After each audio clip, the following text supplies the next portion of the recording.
The first man's name was Adam, and his wife he called Eve. They lived in a beautiful garden away in the east country, which was called Eden, filled with beautiful trees and flowers of all kinds. But they did not live in Eden long, for they did not obey God's command, but ate the fruit of a tree which had been forbidden them. They were driven forth by an angel and had to give up their beautiful home. So Adam and his wife went out into the world to live and to work. For a time they were all alone, but after a while God gave them a little child of their own, the first baby that ever came into the world. Eve named him Cain, and after a time another baby came, whom she named Abel. When the two boys grew up, they worked as their father worked before them. Cain, the older brother, chose to work in the fields and to raise grain and fruits. Abel, the younger brother, had a flock of sheep and became a shepherd. While Adam and Eve were living in the Garden of Eden, they could talk with God and hear God's voice speaking to them. But now that they were out in the world, they could no longer talk with God freely as before. So when they came to God, they built an altar of stones heaped up, and upon it they laid something as a gift to God and burned it, to show that it was not their own, but was given to God, whom they could not see. Then before the altar they made their prayer to God and asked God to forgive their sins. All that they had done was wrong, and prayed God to bless them and do good to them. Each of these brothers, Cain and Abel, offered upon the altar to God his own gift. Cain brought the fruits and the grain which he had grown, and Abel brought a sheep from his flock and killed it and burned it upon the altar. For some reason, God was pleased with Abel and his offering, but was not pleased with Cain and his offering. Perhaps God wished Cain to offer something that had life, as Abel offered. Perhaps Cain's heart was not right when he came before God. And God showed that he was not pleased with Cain. And Cain, instead of being sorry for his sin and asking God to forgive him, was very angry with God, and angry also toward his brother Abel. When they were out in the field together, Cain struck his brother Abel and killed him. So the first baby in the world grew up to be the murderer of his own brother. And the Lord said to Cain, "Where is Abel, your brother?" And Cain answered, "I do not know. Why should I take care of my brother?" Then the Lord said to Cain, "What is this that you have done? Your brother's blood is like a voice crying to me from the ground. Do you see how the ground has opened like a mouth to drink your brother's blood? As long as you live, you shall be under God's curse for the murder of your brother. You shall wander over the earth and shall never find a home, because you have done this wicked deed." And Cain said to the Lord, "My punishment is greater than I can bear. Thou hast driven me out from among men, and thou hast hid thy face from me. If any man finds me, he will kill me, because I shall be alone, and no one will be my friend." And God said to Cain, "If anyone harms Cain, he shall be punished for it." And the Lord God placed a mark on Cain, so that whoever met him should know him, and should know also that God had forbidden any man to harm him. Then Cain and his wife went away from Adam's home to live in a place by themselves, and there they had children. And Cain's family built a city in that land. And Cain named the city after his first child, whom he had called Enoch.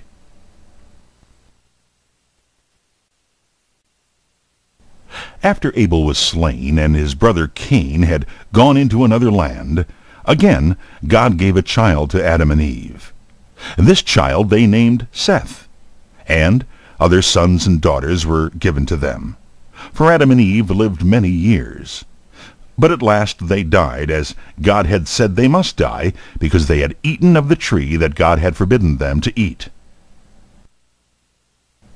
By the time that Adam died, there were many people on the earth. For the children of Adam and Eve had many other children. And when these grew up, they had other children, and these had children also. These men and women and children lived in tents. They owned sheep and cattle, and they moved about with them, wherever they could find pasture. The children played around the tent doors and sat beside the campfires in the evenings, where they all sang together, and the older people told them stories. And after a time, this land where Adam's sons lived began to be full of people. It is sad to tell that as time went on, more and more of these people became wicked, and fewer of them grew up to become good men and women.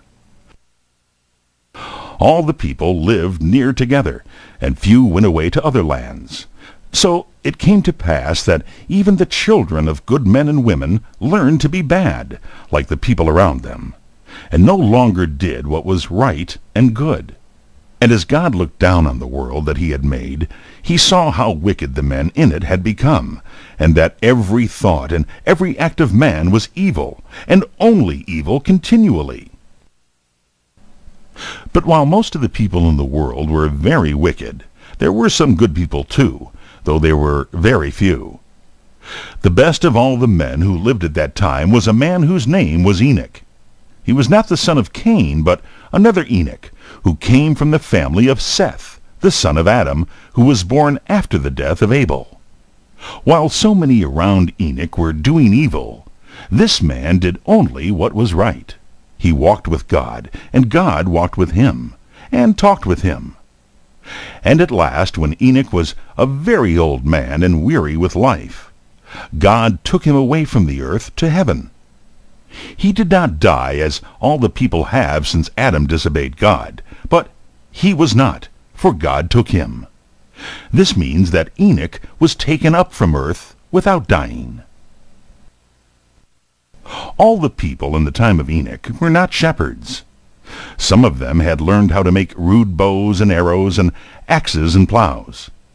And after a long time they melted iron, and they made knives and swords and dishes to use in their homes. They sowed grain in the fields and reaped harvests, and they planted vines and fruit trees. But God looked down on the earth and said, I will take away all men from the earth that I have made, because the men of the world are evil, and do evil continually. But even in those bad times, God saw one good man. His name was Noah. Noah tried to do right in the sight of God. As Enoch had walked with God, so Noah walked with God, and talked with him. And Noah had 3 sons. Their names were Shem and Ham and Japheth. God said to Noah, The time has come when all men and women on the earth are to be destroyed. Everyone must die because they are all wicked. But you and your family shall be saved because you alone are trying to do right. Then God told Noah how he might save his life and the lives of his sons.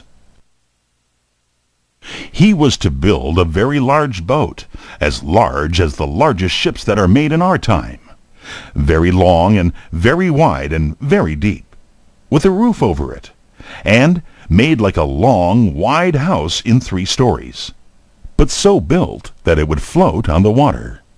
Such a ship as this was called an ark.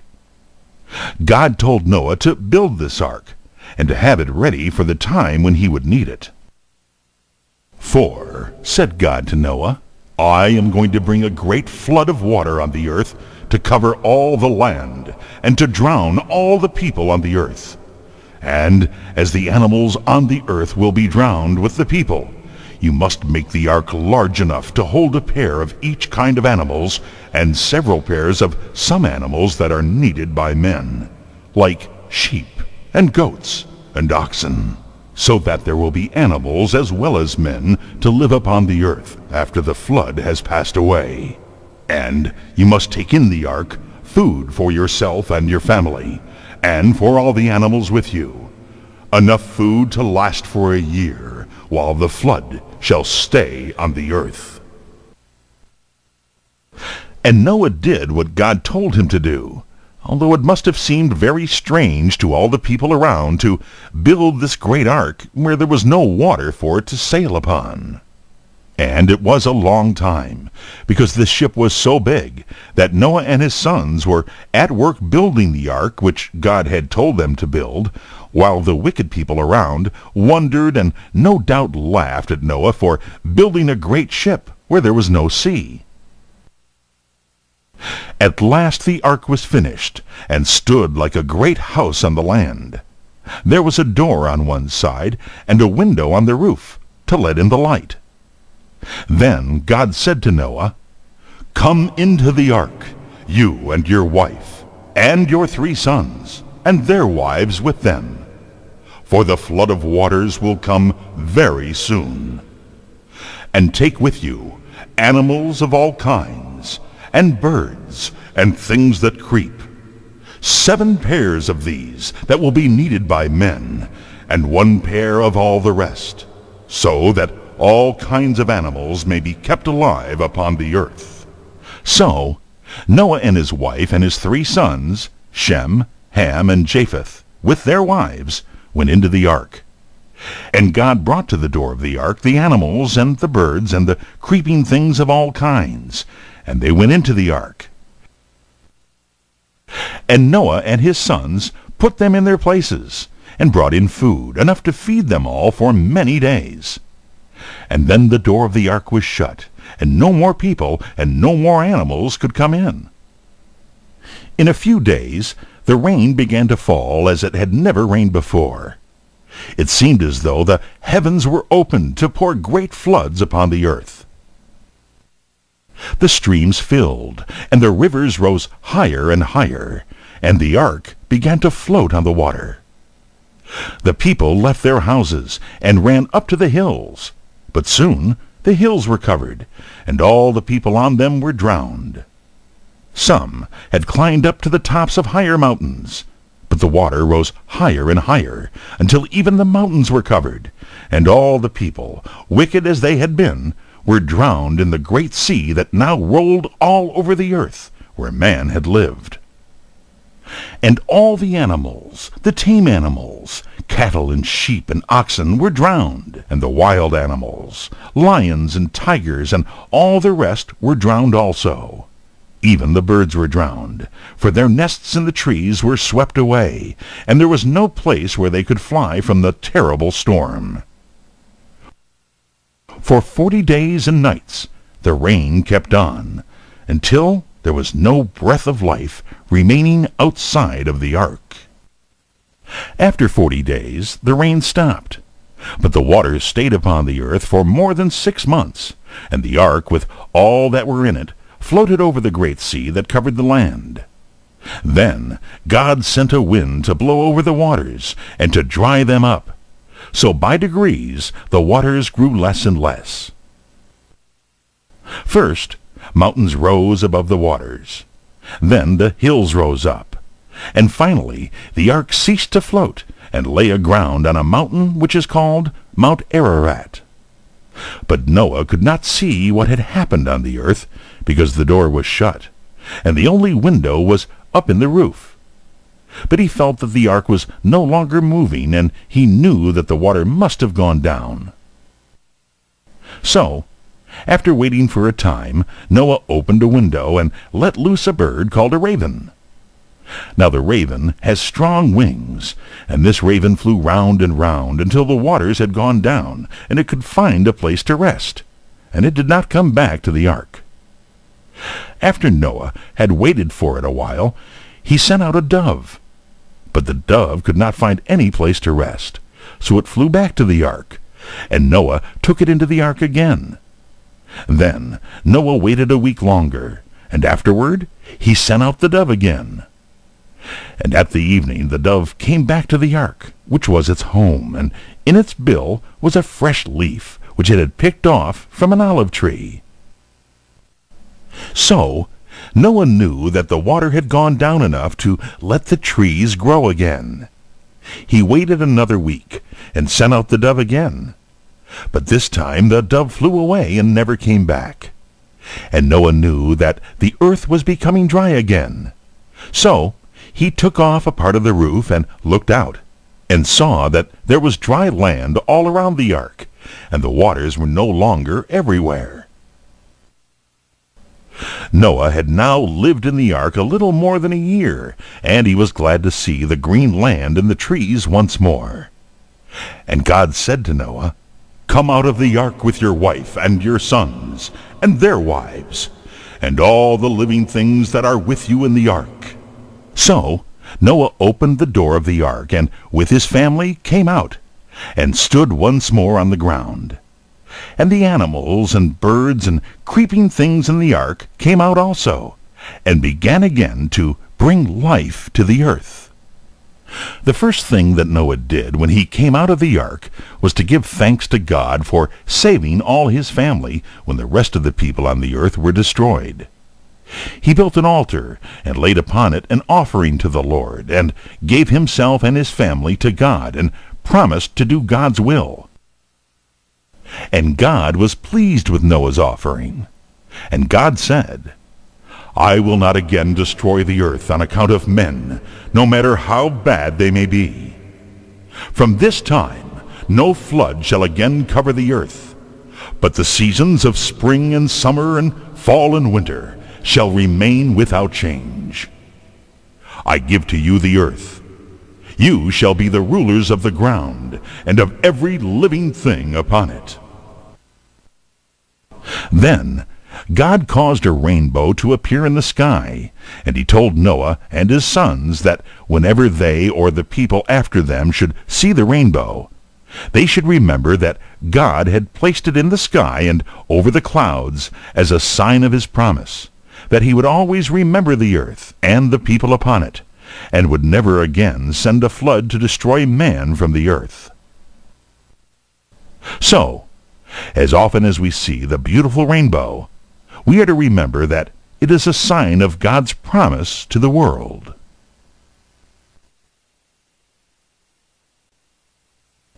After the great flood, the family of Noah and those who came after him grew in number, until, as the years went on, the earth began to be full of people once more. But there was a great difference between the people who had lived before the flood and those who lived after it. Before the flood, all the people stayed close together, so that very many people lived in one land, and no one lived in other lands. After the flood, families began to move from one place to another, seeking for themselves new homes. Some went one way and some another, so that as the number of people grew, they covered much more of the earth than those who had lived before the flood. Part of the people went up to the north and built a city called Nineveh, which became the ruling city of a great land called Assyria, whose people were called Assyrians. Another company went away to the west and settled by the great river Nile, and founded the land of Egypt, with its strange temples and pyramids, its sphinx and its monuments. Another company wandered northwest until they came to the shore of the great sea, which they called the Mediterranean Sea. There they founded the cities of Sidon and Tyre, where the people were sailors, sailing to countries far away, and bringing home many things from other lands to sell to the people of Babylon and Assyria and Egypt and other countries. Among the many cities which the people built were two, called Sodom and Gomorrah. The people in these cities were very wicked, and were nearly all destroyed. One good man named Lot and his family escaped. There was another good man named Abraham, who did not live in these cities. He tried to do God's will, and was promised a son to bring joy into his family. After Sodom and Gomorrah were destroyed, Abraham moved his tent and his camp away from that part of the land, and went to live near a place called Gerar in the southwest, not far from the great sea. And there at last the child whom God had promised to Abraham and Sarah his wife was born, when Abraham his father was a very old man. They named this child Isaac, as the angel had told them he should be named. And Abraham and Sarah were so happy to have a little boy that, after a time, they gave a great feast and invited all the people to come and rejoice with them, and all in honor of the little Isaac. Now Sarah had a maid named Hagar, an Egyptian woman who ran away from her mistress, and saw an angel by a well, and afterward came back to Sarah. She too had a child, and his name was Ishmael. So now there were 2 boys in Abraham's tent. The older boy, Ishmael, the son of Hagar, and the younger boy, Isaac, the son of Abraham and Sarah. Ishmael did not like the little Isaac, and did not treat him kindly. This made his mother, Sarah, very angry, and she said to her husband, I do not wish to have this boy Ishmael growing up with my son Isaac. Send away Hagar and her boy, for they are trouble to me. And Abraham felt very sorry to have trouble come between Sarah and Hagar, and between Isaac and Ishmael. For Abraham was a kind and good man, and he was friendly to them all. But the Lord said to Abraham, Do not be troubled about Ishmael and his mother. Do as Sarah has asked you to do, and send them away. It is best that Isaac should be left alone in your tent, for he is to receive everything that is yours. I, the Lord, will take care of Ishmael, and will make a great people of his descendants, those who shall come from him. So the next morning Abraham sent Hagar and her boy away, expecting them to go back to the land of Egypt, from which Hagar had come. He gave them some food for the journey and a bottle of water to drink by the way. The bottles in that country are not like ours, made of glass. They are made from the skin of a goat. One of these skin bottles Abraham filled with water and gave to Hagar. And Hagar went away from Abraham's tent, leading her little boy. But in some way she lost the road, and wandered over the desert, not knowing where she was, until all the water in the bottle was used up, and her poor boy in the hot sun and the burning sand had nothing to drink. She thought that he would die of this terrible thirst, and she laid him down under a little bush, and then she went away, for she said to herself, I cannot bear to look at my poor boy suffering and dying for want of water. And just at that moment, while Hagar was crying and her boy was moaning with thirst, she heard a voice saying to her, Hagar, what is your trouble? Do not be afraid. God has heard your cry and the cry of your child. God will take care of you both, and will make of your boy a great nation of people. It was the voice of an angel from heaven. And then Hagar looked, and there, close at hand, was a spring of water in the desert. How glad Hagar was as she filled the bottle with water and took it to her suffering boy under the bush. After this, Hagar did not go down to Egypt. She found a place where she lived and brought up her son in the wilderness, far from other people. And Ishmael grew up in the desert and learned to shoot with the bow and arrow. He became a wild man, and his children after him grew up to be wild men also. They were the Arabians of the desert, whom even to this day have never been ruled by any other people, but wander through the desert and live as they please. So Ishmael came to be the father of many people, and his descendants, the wild Arabians of the desert, are living unto this day in that land. You remember that in those times of which we are telling, when men worshipped God, they built an altar of earth or of stone, and laid an offering upon it as a gift to God. The offering was generally a sheep or a goat or a young ox, some animal that was used for food. Such an offering was called a sacrifice. But the people who worshipped idols often did what seems to us strange and very terrible. They thought that it would please their gods if they would offer as a sacrifice the most precious living things that were their own, and they would take their own little children and kill them upon their altars as offerings to the gods of wood and stone, that were no real gods, but only images. God wished to show Abraham and all his descendants, those who should come after him, that he was not pleased with such offerings as those of living people killed on the altars. And God took a way to teach Abraham so that he and his children after him would never forget it. Then, at the same time, he wished to see how faithful and obedient Abraham would be to his commandments, how fully Abraham would trust in God, or, as we would say, how great was Abraham's faith in God. So, God gave to Abraham a command which he did not mean to have obeyed, though this he did not tell to Abraham. He said, "Take now your son, your only son Isaac, whom you love so greatly, and go to the land of Moriah, and there, on a mountain that I will show you, offer him for a burnt offering to me." Though his command filled Abraham's heart with pain, yet he would not be as surprised to receive it as a father would in our day, for such offerings were very common among all those people in the land where Abraham lived. Abraham never for one moment doubted or disobeyed God's word.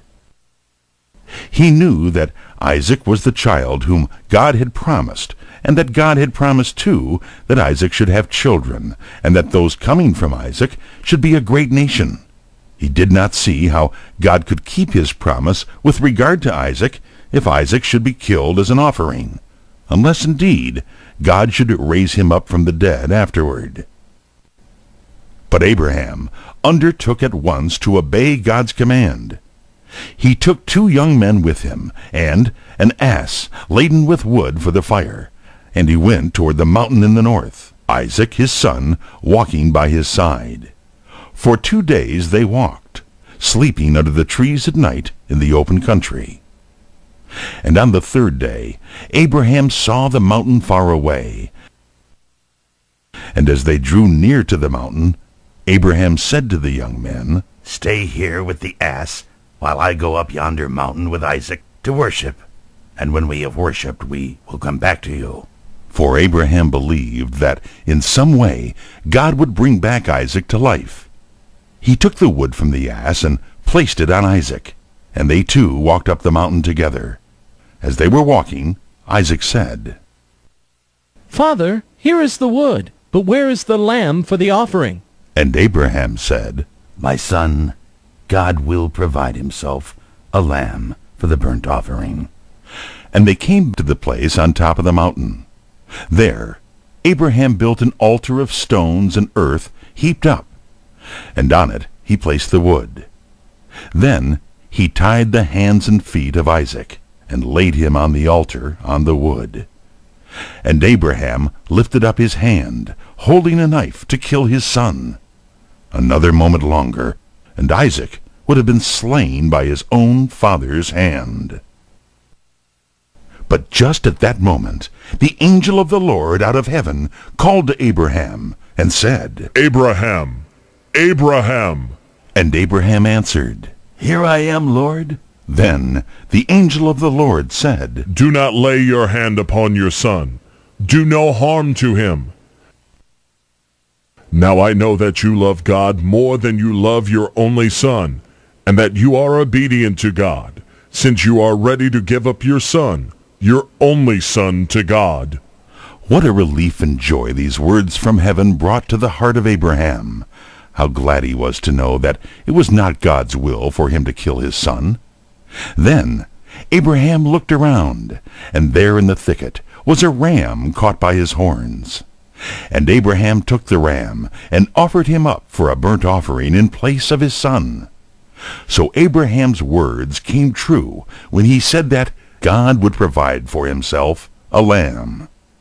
The place where this altar was built, Abraham named Jehovah-Jireh, words in the language that Abraham spoke, meaning, "The Lord will provide." This offering, which seems so strange, did much good. It showed to Abraham, and to Isaac also, that Isaac belonged to God, for to God he had been offered. And in Isaac, all those who should come from him, his descendants, had been given to God. Then it showed to Abraham and to all the people after him that God did not wish children or men killed as offerings for worship. And while all the people around offered such sacrifices, the Israelites, who came from Abraham and from Isaac, never offered them, but offered oxen and sheep and goats instead. These gifts, which cost so much toil, they felt must be pleasing to God, because they expressed their thankfulness to him. But they were glad to be taught that God does not desire men's lives to be taken, but loves our living gifts of love and kindness. After Abraham died, his son Isaac lived in the land of Canaan. Like his father, Isaac had his home in a tent. Around him were the tents of his people, and many flocks of sheep and herds of cattle, feeding wherever they could find grass to eat and water to drink. Isaac and his wife Rebekah had 2 children. The older was named Esau, and the younger Jacob. Esau was a man of the woods, and very fond of hunting, and he was rough and covered with hair. Jacob was quiet and thoughtful, staying at home, dwelling in a tent, and caring for the flocks of his father. Isaac loved Esau more than Jacob, because Esau brought to his father that which he had killed in his hunting. But Rebekah liked Jacob, because she saw that he was wise and careful in his work. Among the people in those lands, when a man dies, his older son receives twice as much as the younger of what the father has owned. This was called his birthright, for it was his right as the oldest born. So Esau, as the older, had a birthright to more of Isaac's possessions than Jacob. And besides this, there was the privilege of the promise of God that the family of Isaac should receive great blessings. Now Esau, when he grew up, did not care for his birthright or the blessing which God had promised. But Jacob, who was a wise man, wished greatly to have the birthright which would come to Esau when his father died. Once, when Esau came home hungry and tired from hunting in the fields, he saw that Jacob had a bowl of something that he had just cooked for dinner. And Esau said, "Give me some of that red stuff in the dish. Will you not give me some? I am hungry." And Jacob answered, I will give it to you, if you will first of all sell to me your birthright. And Esau said, "What is the use of a birthright to me now, when I am almost starving to death? You can have my birthright if you will give me something to eat." Then Esau made Jacob a solemn promise to give to Jacob his birthright, all for a bowl of food. It was not right for Jacob to deal so selfishly with his brother, but it was very wrong in Esau to care so little for his birthright and God's blessing. Some time after this, when Esau was 40 years old, he married 2 wives. Though this would be very wicked in our times, it was not supposed to be wrong then, for even good men then had more than one wife. But Esau's 2 wives were women from the people of Canaan, who worshipped idols and not the true God. And they taught their children also to pray to idols, so that those who came from Esau, the people who were his descendants, lost all knowledge of God and became very wicked. But this was long after that time. Isaac and Rebekah were very sorry to have their son Esau marry women who prayed to idols and not to God. But still, Isaac loved his active son Esau more than his quiet son Jacob. But Rebekah loved Jacob more than Esau. Isaac became at last very old and feeble, and so blind that he could see scarcely anything. One day he said to Esau, My son, I am very old, and do not know how soon I must die.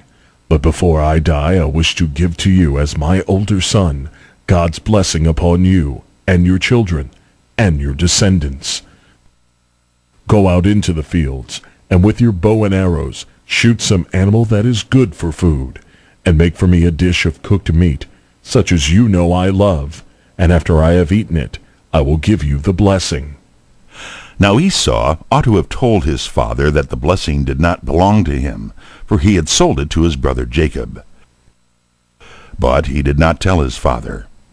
He went out into the fields hunting to find the kind of meat which his father liked the most.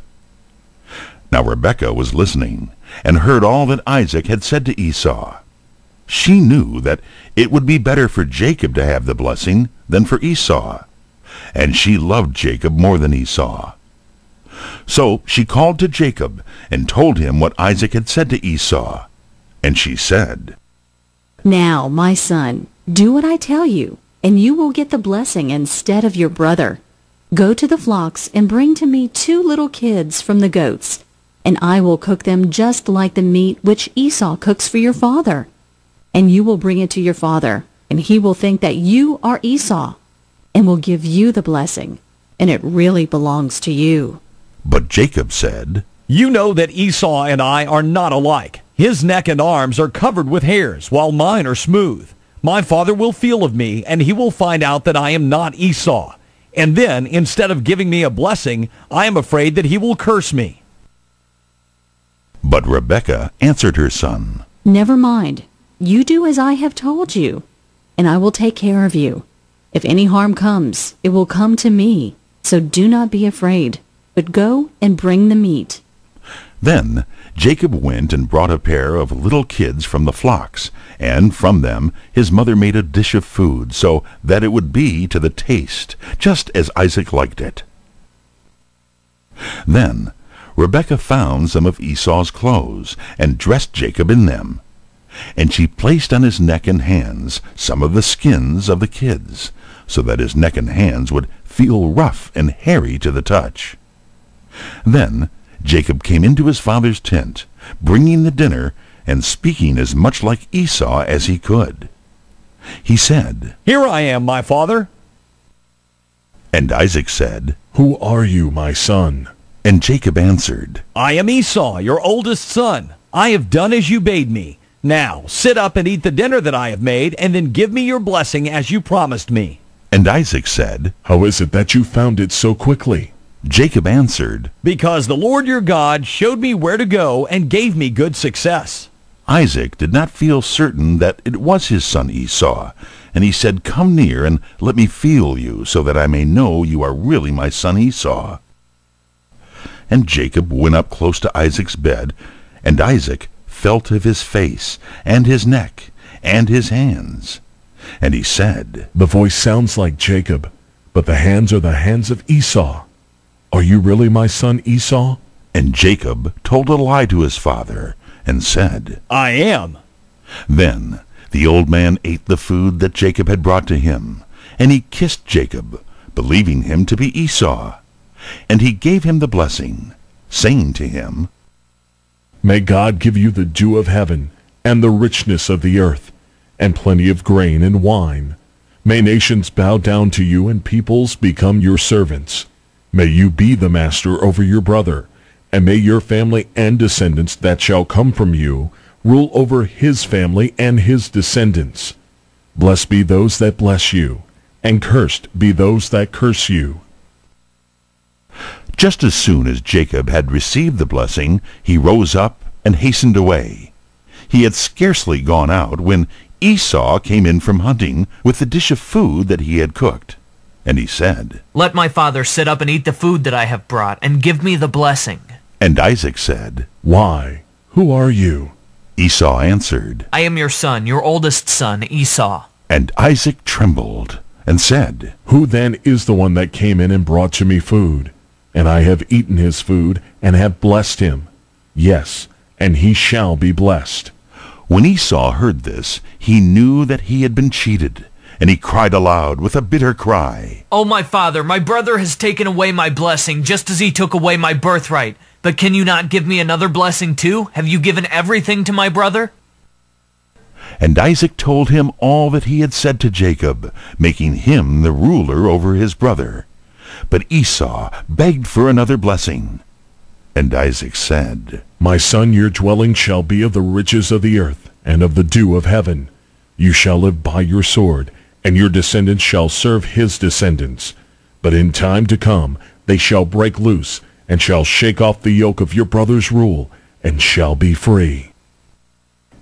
All this came to pass many years afterward. The people who came from Esau lived in a land called Edom, on the south of the land of Israel, where Jacob's descendants lived. And after a time, the Israelites became rulers over the Edomites, and still later, the Edomites made themselves free from the Israelites. But all this took place hundreds of years afterward. It was better that Jacob's descendants, those who came after him, should have the blessing, than that Esau's people should have it. For Jacob's people worshipped God, and Esau's people walked in the way of idols, and became wicked. After Esau found that he had lost his birthright and his blessing, he was very angry against his brother Jacob, and he said to himself, and told others, "My father Isaac is very old and cannot live long. As soon as he is dead, then I shall kill Jacob for having robbed me of my right." When Rebekah heard this, she said to Jacob, Before it is too late, do you go away from home and get out of Esau's sight. Perhaps when Esau sees you no longer, he will forget his anger, and then you can come home again. Go and visit my brother Laban, your uncle, in Haran, and stay with him for a little while. We must remember that Rebekah came from the family of Nahor, Abraham's younger brother, who lived in Haran, a long distance to the northeast of Canaan, and that Laban was Rebekah's brother.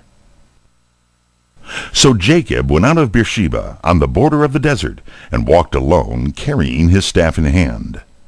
One evening, just about sunset, he came to a place among the mountains, more than 60 miles distant from his home.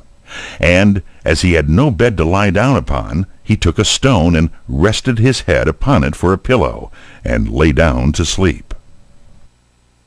And on that night Jacob had a wonderful dream. In his dream he saw stairs leading from the earth where he lay up to heaven, and angels were going up and coming down upon the stairs. And above the stairs he saw the Lord God standing. And God said to Jacob, I am the Lord, the God of Abraham, and the God of Isaac your father, and I will be your God too. The land where you are lying all alone shall belong to you, and to your children after you, and your children shall spread abroad over the lands, east and west, and north and south, like the dust of the earth. And in your family all the world shall receive a blessing. And I am with you in your journey, and I will keep you where you are going, and will bring you back to this land. I will never leave you, and I will surely keep my promise to you. And in the morning Jacob awakened from his sleep, and he said, Surely the Lord is in this place, and I did not know it. I thought that I was all alone, but God has been with me. This place is the house of God. It is the gate of heaven. And Jacob took the stone on which his head had rested, and he set it up as a pillar, and poured oil on it as an offering to God. And Jacob named that place Bethel, which in the language that Jacob spoke means the house of God. And Jacob made a promise to God at that time, and said, If God really will go with me, and will keep me in the way that I go, and will give me bread to eat, and will bring me to my father's house in peace, then the Lord shall be my God, and this stone shall be the house of God. And of all that God gives me, I will give back to God 1/10 as an offering. Then Jacob went onward in his long journey. He walked across the river Jordan in a shallow place, feeling his way with his staff. He climbed mountains and journeyed beside the great desert on the east, and at last came to the city of Haran. Beside the city was the well where Abraham's servant had met Jacob's mother, Rebekah. And there, after Jacob had waited for a time, he saw a young woman coming with her sheep to give them water. Then Jacob took off the flat stone that was over the mouth of the well, and drew water and gave it to the sheep. And when he found that this young woman was his own cousin Rachel, the daughter of Laban, he was so glad that he wept for joy. And at that moment he began to love Rachel, and longed to have her for his wife. Rachel's father Laban, who was Jacob's uncle, gave a welcome to Jacob, and took him into his home. And Jacob asked Laban if he would give his daughter Rachel to him as his wife. And Jacob said, "If you give me Rachel, I will work for you 7 years." And Laban said, "It is better that you should have her than that a stranger should marry her." So Jacob lived 7 years in Laban's house, caring for his sheep and oxen and camels, but his love for Rachel made the time seem short. At last the day came for the marriage, and they brought in the bride, who, after the manner of that land, was covered with a thick veil, so that her face could not be seen. And she was married to Jacob. And when Jacob lifted up her veil, he found that he had married not Rachel, but her older sister Leah, who was not beautiful, and whom Jacob did not love at all. Jacob was very angry that he had been deceived, though that was just the way in which Jacob himself had deceived his father and cheated his brother Esau. But his uncle Laban said, "In our land, we never allow the younger daughter to be married before the older daughter. Keep Leah for your wife, and work for me 7 years longer, and you shall have Rachel also." For in those times, as we have seen, men often had 2 wives, or even more than 2. So Jacob stayed 7 years more, 14 years in all, before he received Rachel as his wife.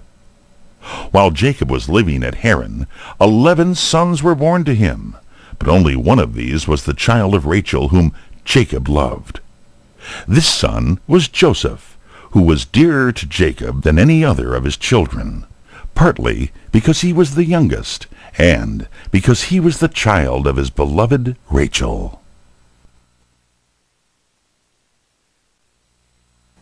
After Jacob came back to the land of Canaan with his 11 sons, another son was born to him, the second child of his wife Rachel, whom Jacob loved so well. But soon after the baby came, his mother Rachel died, and Jacob was filled with sorrow. Even to this day, you can see the place where Rachel was buried, on the road between Jerusalem and Bethlehem. Jacob named the child whom Rachel left Benjamin. And now Jacob had 12 sons. Most of them were grown-up men, but Joseph was a boy 17 years old, and his brother Benjamin was almost a baby. Of all his children, Jacob loved Joseph the best, because he was Rachel's child, because he was so much younger than most of his brothers, and because he was good and faithful and thoughtful. Jacob gave to Joseph a robe or coat of bright colors, made somewhat like a long cloak with wide sleeves. This was a special mark of Jacob's favor to Joseph, and it made his older brothers envious of him. Then, too, Joseph did what was right, while his older brothers often did very wrong acts, of which Joseph sometimes told their father, and this made them very angry at Joseph. But they hated him still more because of 2 strange dreams he had, and of which he told them.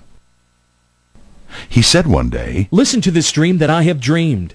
I dreamed that we were out in the fields binding sheaves, when suddenly my sheaf stood up, and all your sheaves came around it, and bowed down to my sheaf." And they said scornfully, Do you suppose that the dream means that you will sometime rule over us and that we shall bow down to you? Then, a few days after, Joseph said, "I have dreamed again. This time I saw in my dream the sun and the moon and 11 stars, all come and bowed to me." And his father said to him, I do not like you to dream such dreams. Shall I and your mother and your brothers come and bow down before you as if you were a king?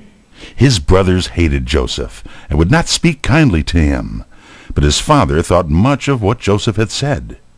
At one time, Joseph's 10 brothers were taking care of the flock in the fields near Shechem, which was nearly 50 miles from Hebron, where Jacob's tents were spread.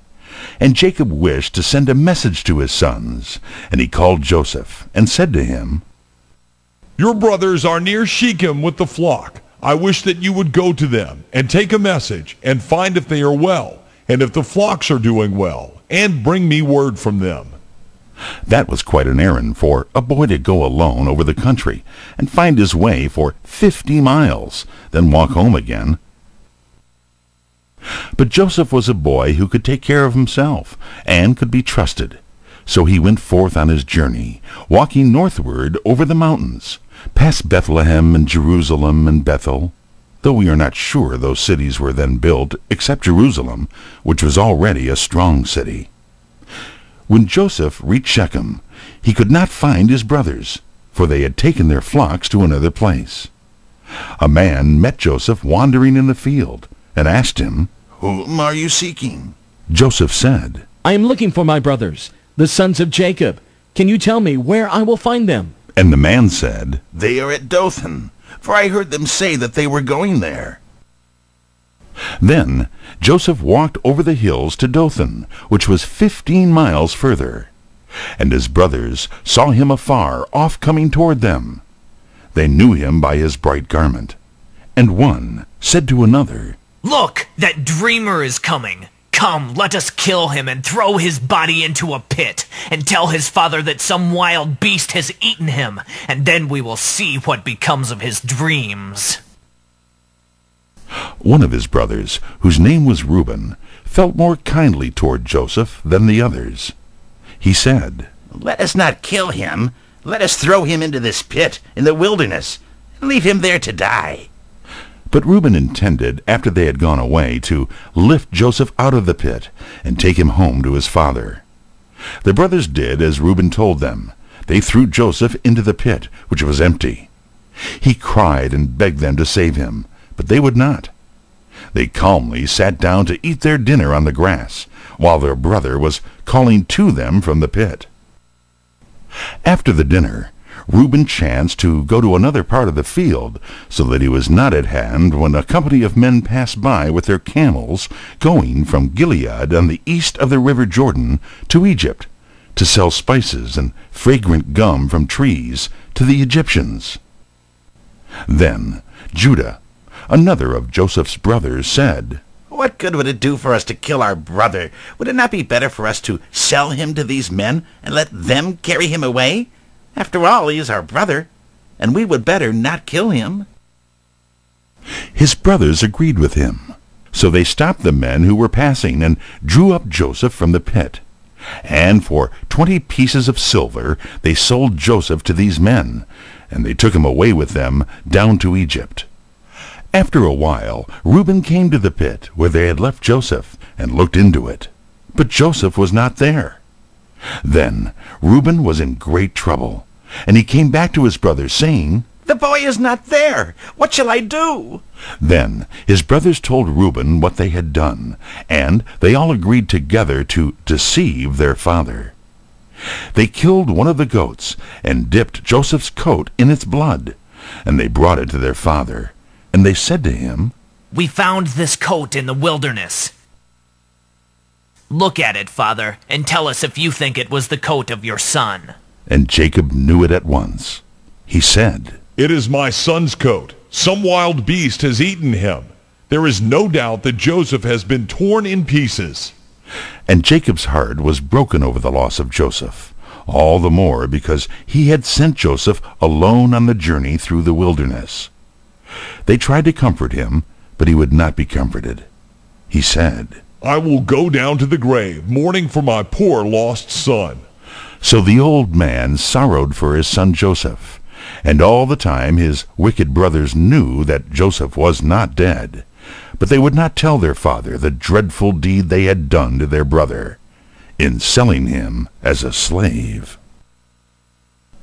The men who brought Joseph from his brothers were called Ishmaelites, because they belonged to the family of Ishmael, who, you remember, was the son of Hagar, the servant of Sarah. These men carried Joseph southward over the plain which lies beside the great sea on the west of Canaan. And after many days they brought Joseph to Egypt.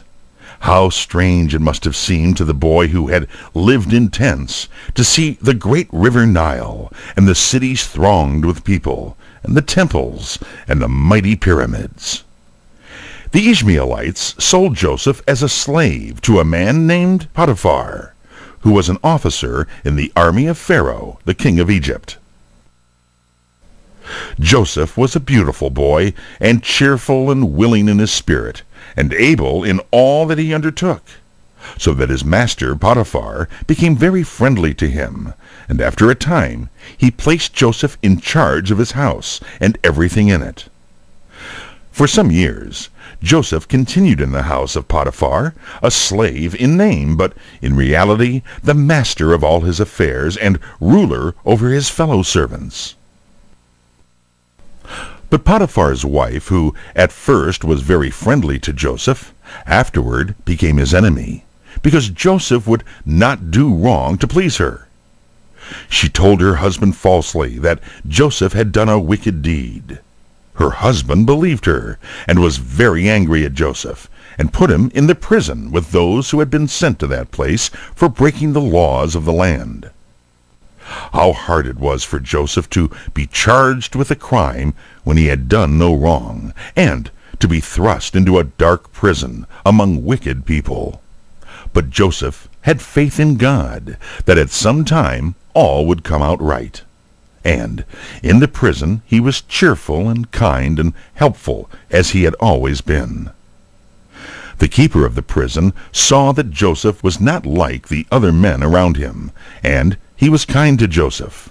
In a very little while, Joseph was placed in charge of all his fellow prisoners, and took care of them, just as he had taken care of everything in Potiphar's house. The keeper of the prison scarcely looked into the prison at all, for he had confidence in Joseph, that he would be faithful and wise in doing the work given to him. Joseph did right and served God, and God blessed Joseph in everything. While Joseph was in the prison, 2 men were sent there by the king of Egypt, because he was displeased with them. One was the king's chief butler, who served the king with wine. The other was the chief baker, who served him with bread. These 2 men were under Joseph's care, and Joseph waited on them, for they were men of rank. One morning, when Joseph came into the room where the butler and the baker were kept, he found them looking quite sad. Joseph said to them, "Why do you look so sad today?" Joseph was cheerful and happy in his spirit, and he wished others to be happy also, even in prison. And one of them said, "Each one of us dreamed last night a very strange dream, and there's no one to tell us what our dreams mean." For in those times, before God gave the Bible to men, he often spoke to men in dreams, and there were wise men who could sometimes tell what the dreams meant. "Tell me," said Joseph, "what your dreams are. Perhaps my God will help me to understand them." Then the chief butler told his dream. He said, "In my dream, I saw a grapevine with 3 branches, and as I looked, the branches shot out buds, and the buds became blossoms, and the blossoms turned into clusters of ripe grapes. And I picked the grapes, and I squeezed their juice into King Pharaoh's cup, and it became wine. And I gave it to King Pharaoh to drink, just as I used to when I was beside his table." Then Joseph said, "This is what your dream means. The 3 branches mean 3 days. In 3 days King Pharaoh shall call you out of prison, and shall put you back in your place. And you shall stand at his table, and shall give him his wine, as you have given it before. But when you go out of prison, please to remember me, and try to find some way to get me, too, out of this prison. For I was stolen out of the land of Canaan, and sold as a slave, and I have done nothing wrong to deserve being put in this prison. Do speak to the king for me, that I may be set free." Of course, the chief butler felt very happy to hear that his dream had so pleasant a meaning, and the chief baker spoke, hoping to have an answer as good. "In my dream," said the baker, "there were 3 baskets of white bread on my head, one above another, and on the topmost basket were all kinds of roasted meat and food for Pharaoh, and the birds came and ate the food from the baskets on my head." And Joseph said to the baker, "This is the meaning of your dream, and I am sorry to tell it to you. The 3 baskets are 3 days.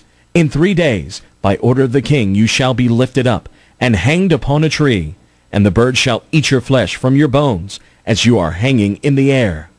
And it came to pass just as Joseph had said. 3 days after that, King Pharaoh sent his officers to the prison. They came and took out both the chief butler and the chief baker.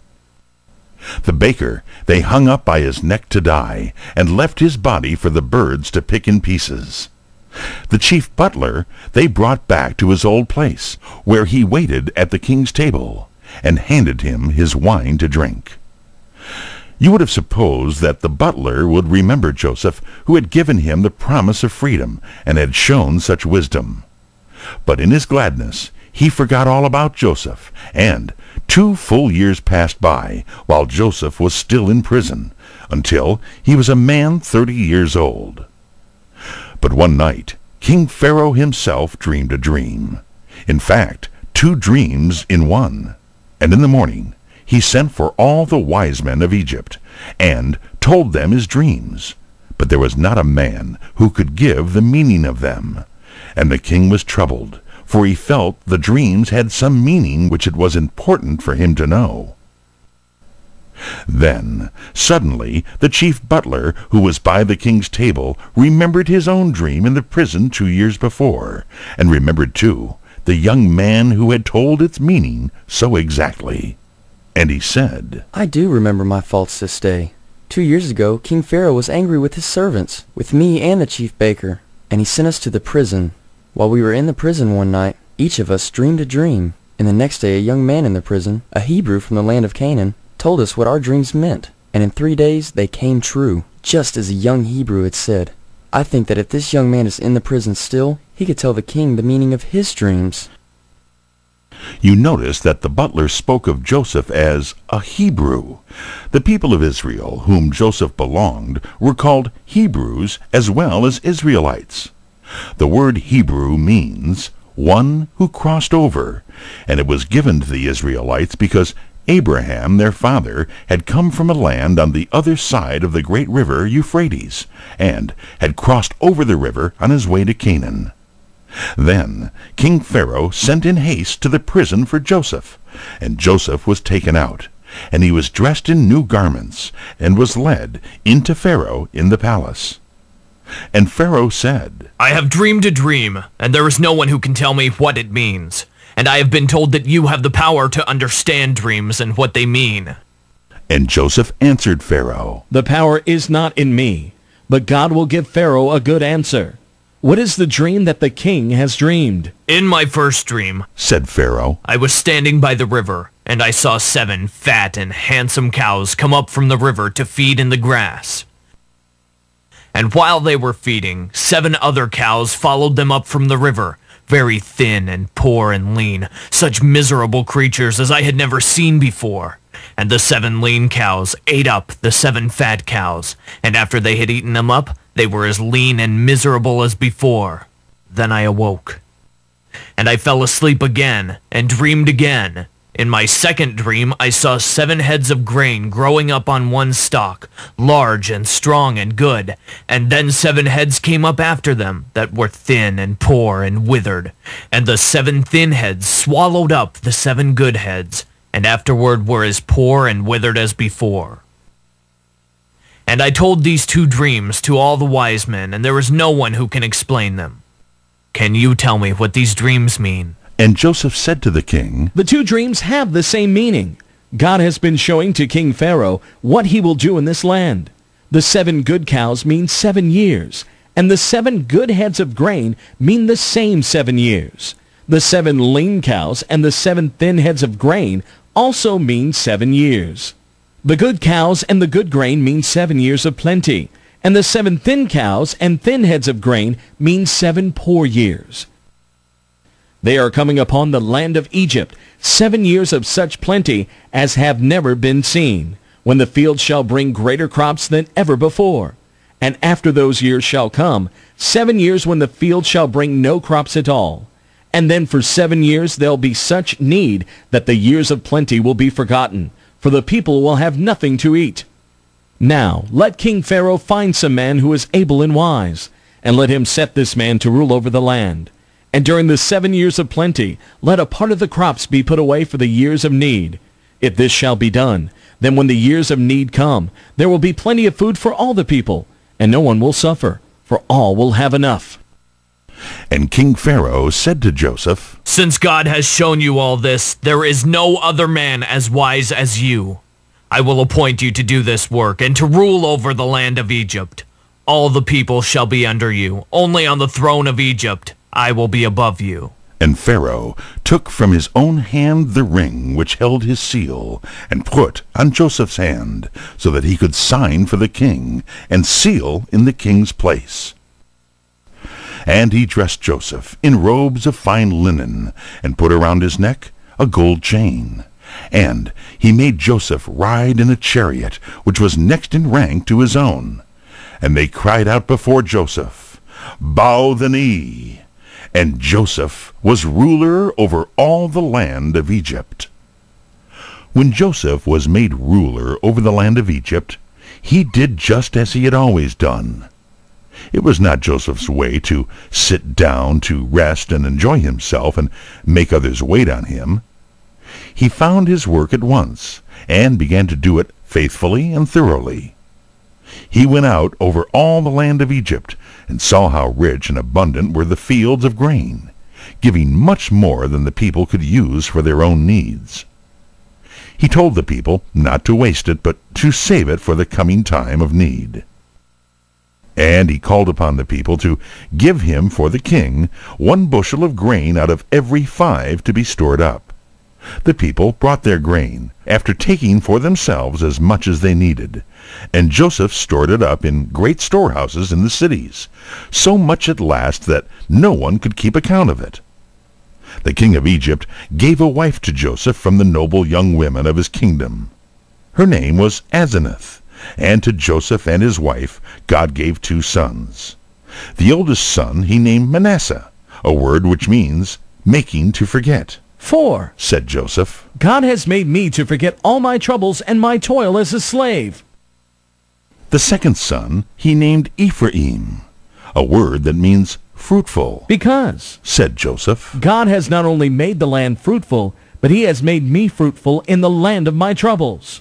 The 7 years of plenty soon passed by, and then came the years of need. In all the lands around, people were hungry, and there was no food for them to eat. But in the land of Egypt, everybody had enough. Most of the people soon used up the grain that they had saved. Many had saved none at all, and they all cried to the king to help them. Go to Joseph, said King Pharaoh, and do whatever he tells you to do. Then the people came to Joseph, and Joseph opened the storehouses and sold to the people all the grain that they wished to buy. And not only the people of Egypt came to buy grain, but people of all the lands around as well, for there was great need and famine everywhere. And the need was as great in the land of Canaan, where Jacob lived, as in other lands.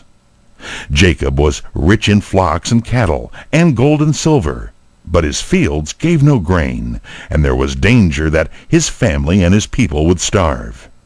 And Jacob, who is now called Israel, also heard that there was food in Egypt. And he said to his sons, Why do you look at each other, asking what to do to find food? I have been told that there is grain in Egypt. Go down to that land, and take money with you, and bring grain, so that we may have bread and may live. Then the 10 older brothers of Joseph went down to the land of Egypt. They rode upon asses, for horses were not much used in those times, and they brought money with them. But Jacob would not let Benjamin, Joseph's younger brother, go with them, for he was all the more dear to his father now that Joseph was no longer with him. And Jacob feared that harm might come to him. Then Joseph's brothers came to Joseph to buy food. They did not know him, grown up to be a man, dressed as a prince, and seated on a throne. Joseph was now nearly 40 years old, and it had been almost 23 years since they had sold him. But Joseph knew them all as soon as he saw them. He wished to be sharp and stern with them, not because he hated them, but because he wished to see what their spirit was, and whether they were as selfish and cruel and wicked as they had been in other days. They came before him and bowed with their faces to the ground. Then, no doubt, Joseph thought of the dream that had come to him while he was a boy, of his brother's sheaves bending down around his sheaf. He spoke to them as a stranger, as if he did not understand their language, and he had their words explained to him in the language of Egypt. "Who are you, and from what place do you come?" said Joseph in a harsh, stern manner. They answered him very meekly. "We have come from the land of Canaan to buy food." "No," said Joseph. "I know what you have come for. You have come as spies to see how helpless the land is, so that you can bring an army against us and make war on us." No, we are no spies, said Joseph's 10 brothers. "We are the sons of one man who lives in the land of Canaan, and we have come for food because we have none at home." "You say that you are sons of one man. Who is your father? Is he living? Have you any more brothers? Tell me about yourselves." And they said, "Our father is an old man in Canaan. We did have a younger brother, but he was lost. And we have one brother still, who is the youngest of all, but his father could not spare him to come with us." "No," said Joseph. "You are not good, honest men. You are spies. I shall put you all in prison, except one of you, and he shall go and bring that youngest brother of yours. And when I see him, then I will believe that you tell the truth." So Joseph put all the 10 men in prison, and kept them under guard for 3 days. Then he sent for them again.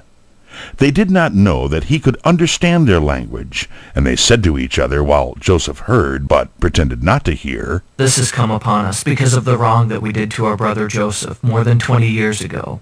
We heard him cry and plead with us when we threw him into the pit, and we would not have mercy on him. God is giving us only what we have deserved."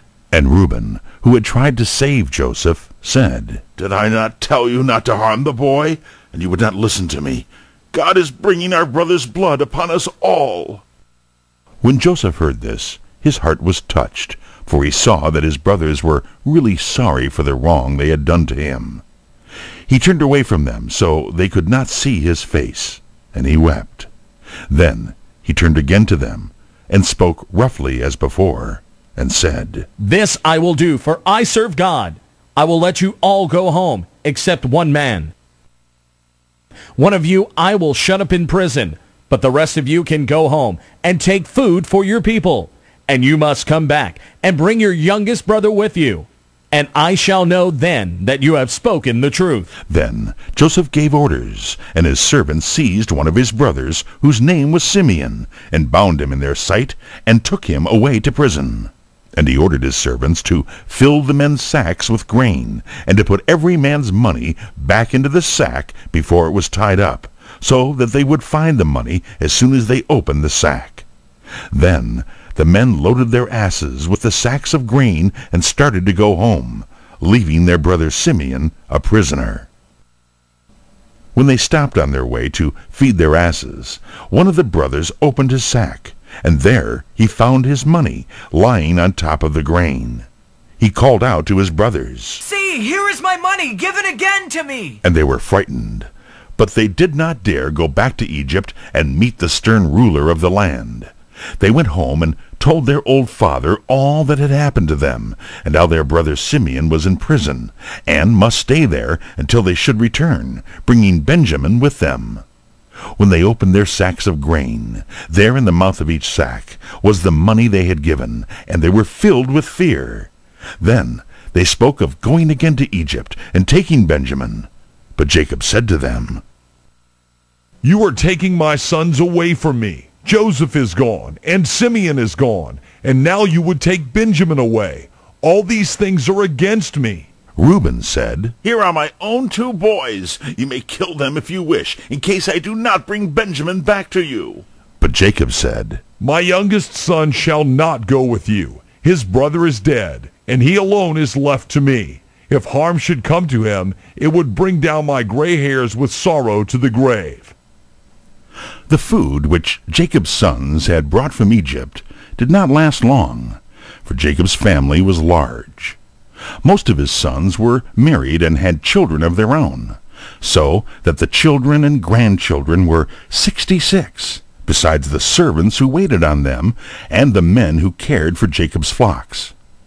So around the tent of Jacob was quite a camp of other tents and an army of people.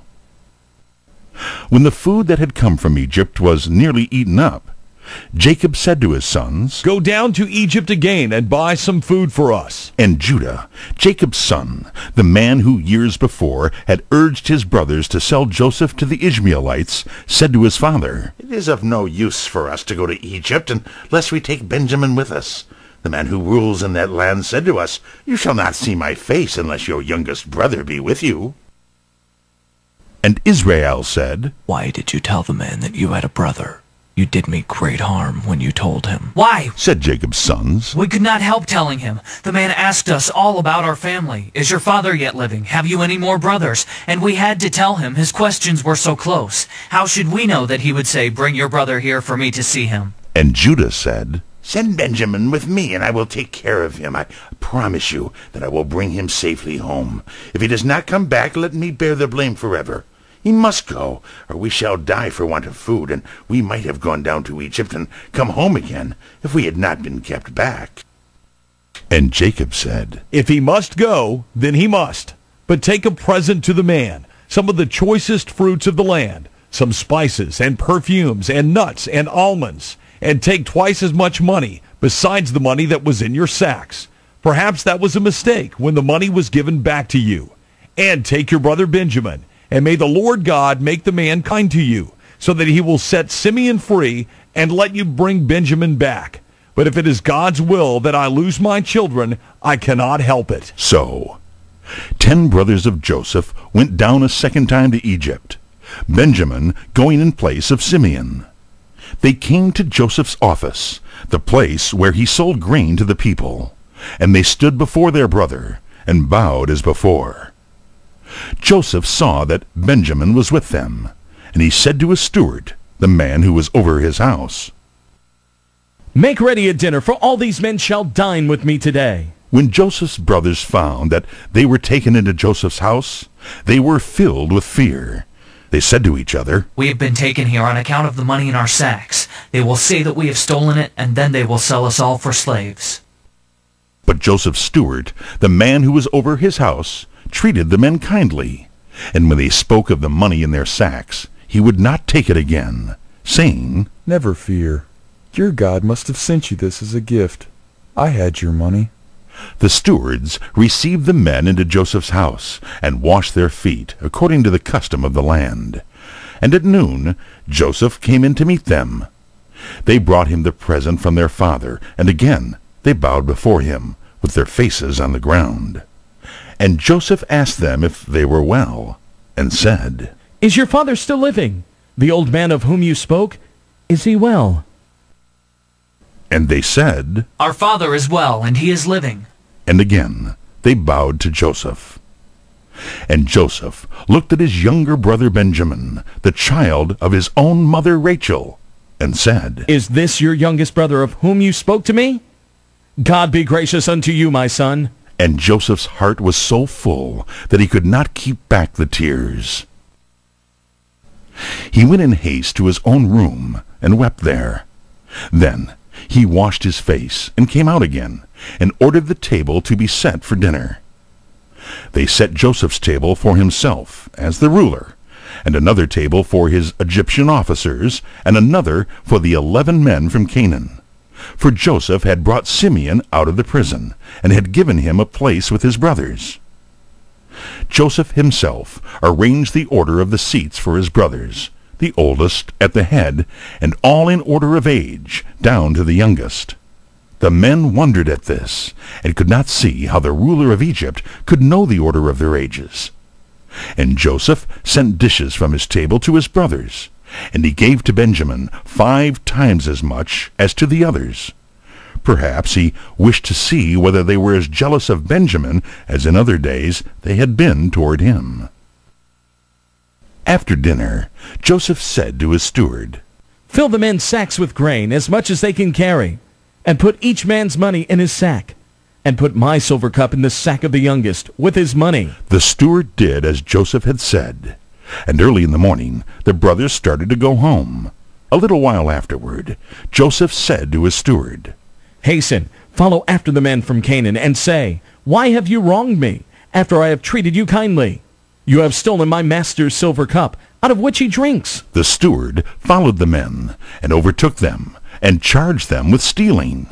And they said to him, Why should you talk to us in this manner? We have stolen nothing.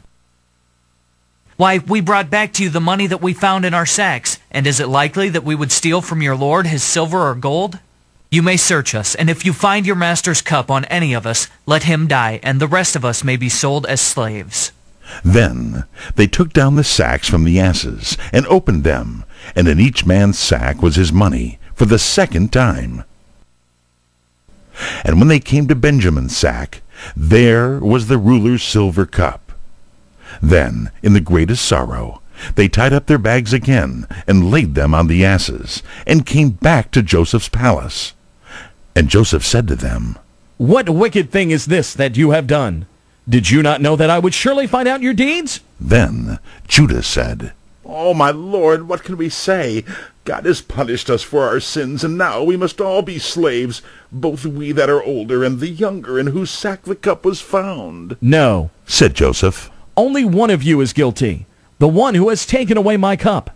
I will hold him as a slave, and the rest of you can go home to your father." Joseph wished to see whether his brothers were still selfish and were willing to let Benjamin suffer if they could escape. Then Judah, the very man who had urged his brothers to sell Joseph as a slave, came forward and fell at Joseph's feet and pleaded with him to let Benjamin go.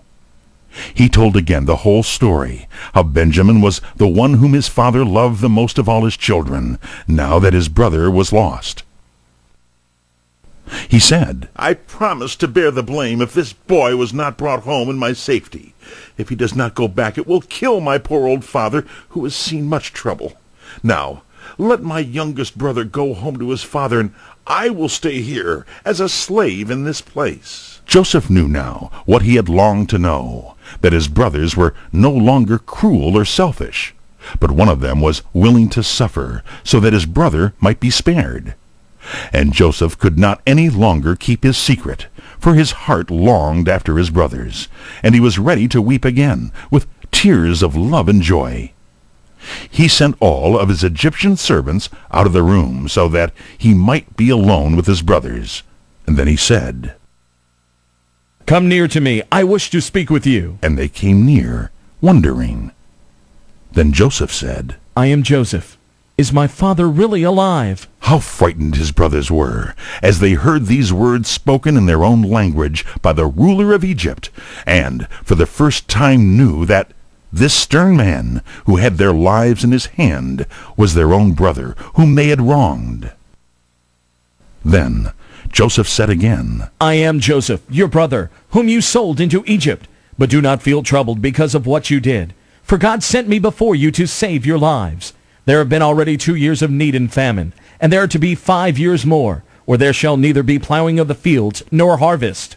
It was not you who sent me here, but God, and he sent me to save your lives. God has made me like a father to Pharaoh, and ruler over all the land of Egypt. Now I wish you to go home, and to bring down to me my father and all his family." Then Joseph placed his arm around Benjamin's neck, and kissed him, and wept upon him. And Benjamin wept on his neck. And Joseph kissed all his brothers, to show them he had fully forgiven them. And after that his brothers began to lose their fear of Joseph, and talked with him more freely. Afterward, Joseph sent his brothers home with good news and rich gifts and abundant food. He sent also wagons in which Jacob and his sons, wives, and the little ones of their families might ride from Canaan down to Egypt. And Joseph's brothers went home happier than they had been for many years. The children of Israel stayed in the land of Egypt much longer than they had expected to stay. They were in that land about 400 years, and the going down to Egypt proved a great blessing to them. It saved their lives during the years of famine and need. After the years of need were over, they found the soil in the land of Goshen, that part of Egypt where they were living, very rich, so that they could gather 3 or 4 crops every year. Then, too, the sons of Israel, before they came to Egypt, had begun to marry the women in the land of Canaan who worshipped idols and not the Lord. If they had stayed there, their children would have grown up like the people around them, and soon would have lost all knowledge of God. But in Goshen, they lived alone and apart from the people of Egypt. They worshipped the Lord God and were kept away from the idols of Egypt. And in that land, as the years went on, from being 70 people, they grew in number until they became a great multitude. Each of the 12 sons of Jacob was the father of a tribe, and Joseph was the father of 2 tribes, named after his 2 sons, Ephraim and Manasseh. As long as Joseph lived, and for some time after, the people of Israel were treated kindly by the Egyptians out of their love for Joseph, who had saved Egypt from suffering by famine. But after a long time, another king began to rule over Egypt, who cared nothing for Joseph or Joseph's people. He saw that the Israelites, as the children of Israel were called, were very many, and he feared that they would soon become greater in number and in power than the Egyptians. He said to his people, Let us rule these Israelites more strictly. They are growing too strong. Then they set harsh rules over the Israelites and laid heavy burdens on them. They made the Israelites work hard for the Egyptians and built cities for them, and give to the Egyptians a large part of the crops from their fields.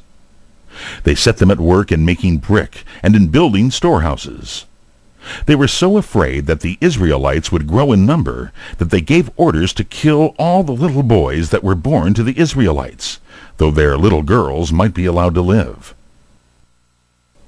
But in the face of all this hate and wrong and cruelty, the people of Israel were growing in number and becoming greater and greater. At this time, when the wrongs of the Israelites were the greatest, and when their little children were being killed, one little boy was born. He was such a lovely child that his mother kept him hid, so that the enemies did not find him. When she could no longer hide him, she formed a plan to save his life, believing that God would help her and save her beautiful little boy. She made a little box like a boat, and covered it with something that would not let the water into it. Such a boat as this, covered over, was called an ark. She knew that at certain times the daughter of a king Pharaoh, all the kings of Egypt were called Pharaoh, for Pharaoh means a king, would come down to the river for a bath. She placed her baby boy in the ark and let it float down the river where the princess, Pharaoh's daughter, would see it. And she sent her own daughter, a little girl named Miriam, 12 years old, to watch close at hand. How anxious the mother and the sister were as they saw the little ark floating away from them on the river. Pharaoh's daughter, with her maids, came down to the river, and they saw the ark floating on the water among the reeds. She sent one of her maids to bring it to her, so that she might see what was in the curious box. They opened it, and there was a beautiful little boy, who began to cry to be taken up. The princess felt kind towards the little one, and loved it at once. She said, "This is one of the Hebrews' children." "You have heard how the children of Israel came to be called Hebrews. Pharaoh's daughter thought that it would be cruel to let such a lovely baby as this die out on the water. And just then a little girl came running up to her, as if by accident. And she looked at the baby also, and she said, "Shall I go and find some woman of the Hebrews to be a nurse to the child for you and take care of it?" "Yes," said the princess. "Go and find a nurse for me." The little girl, who was Miriam, the baby's sister, ran as quickly as she could and brought the baby's own mother to the princess. Miriam showed in this act that she was a wise and thoughtful little girl. The princess said to the little baby's mother, "Take this child to your home and nurse it for me, and I will pay you wages for it." How glad the Hebrew mother was to take her child home. No one could harm her boy now, for he was protected by the princess of Egypt, the daughter of the king. When the child was large enough to leave his mother, Pharaoh's daughter took him into her own house in the palace. She named him Moses, a word that means drawn out, because he was drawn out of the water. So Moses, the Hebrew boy, lived in the palace among the nobles of the land, as the son of the princess. He learned much more than he could have ever learned among his own people, for there were very wise teachers. Moses gained all the knowledge that the Egyptians had to give. There, in the court of the cruel king, who had made slaves of the Israelites, God's people, was growing up our Israelite boy, who should at some time set his people free. Although Moses grew up among the Egyptians and gained their learning, he loved his own people. They were poor and were hated and were slaves, but he loved them because they were the people who served the Lord God, while the Egyptians worshipped idols and animals. Strange it was that so wise a people as these should bow down and pray to an ox, or to a cat, or to a snake, as did the Egyptians. When Moses became a man, he went among his own people, leaving the riches and ease that he might have enjoyed among the Egyptians. He felt a call from God to lift up the Israelites and set them free. But at that time he found that he could do nothing to help them. They would not let him lead them, and as the king of Egypt had now become his enemy, Moses went away from Egypt into a country in Arabia called Midian. He was sitting by a well in that land, tired from his long journey, when he saw some young women come to draw water for their flocks of sheep. But some rough men came and drove the women away, and took the water for their own flocks. Moses saw it, and helped the women, and drew the water for them. These young women were sisters, the daughters of a man named Jethro, who was a priest in the land of Midian. He asked Moses to live with him, and to help him in the care of his flocks. Moses stayed with Jethro, and married one of his daughters. So, from being a prince in the king's palace in Egypt, Moses became a shepherd in the wilderness of Midian. But Moses did not remain a shepherd. While he was tending his sheep, God appeared to him in a burning bush, and told him that he should return to Egypt and become the leader of his people.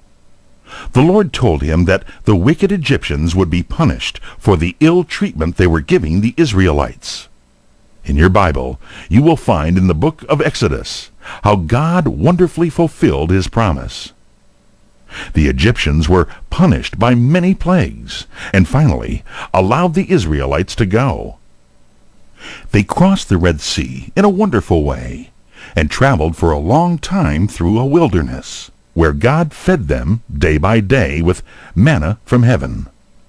God also gave them rules as a guide for their daily living. These rules we call the 10 Commandments, yet they forgot the Lord so far as to make images and worship them. The Israelites stayed in their camp before Mount Sinai almost a year, while they were building the tabernacle and learning God's laws given through Moses. At last, the cloud over the tabernacle rose up, and the people knew that this was the sign for them to move.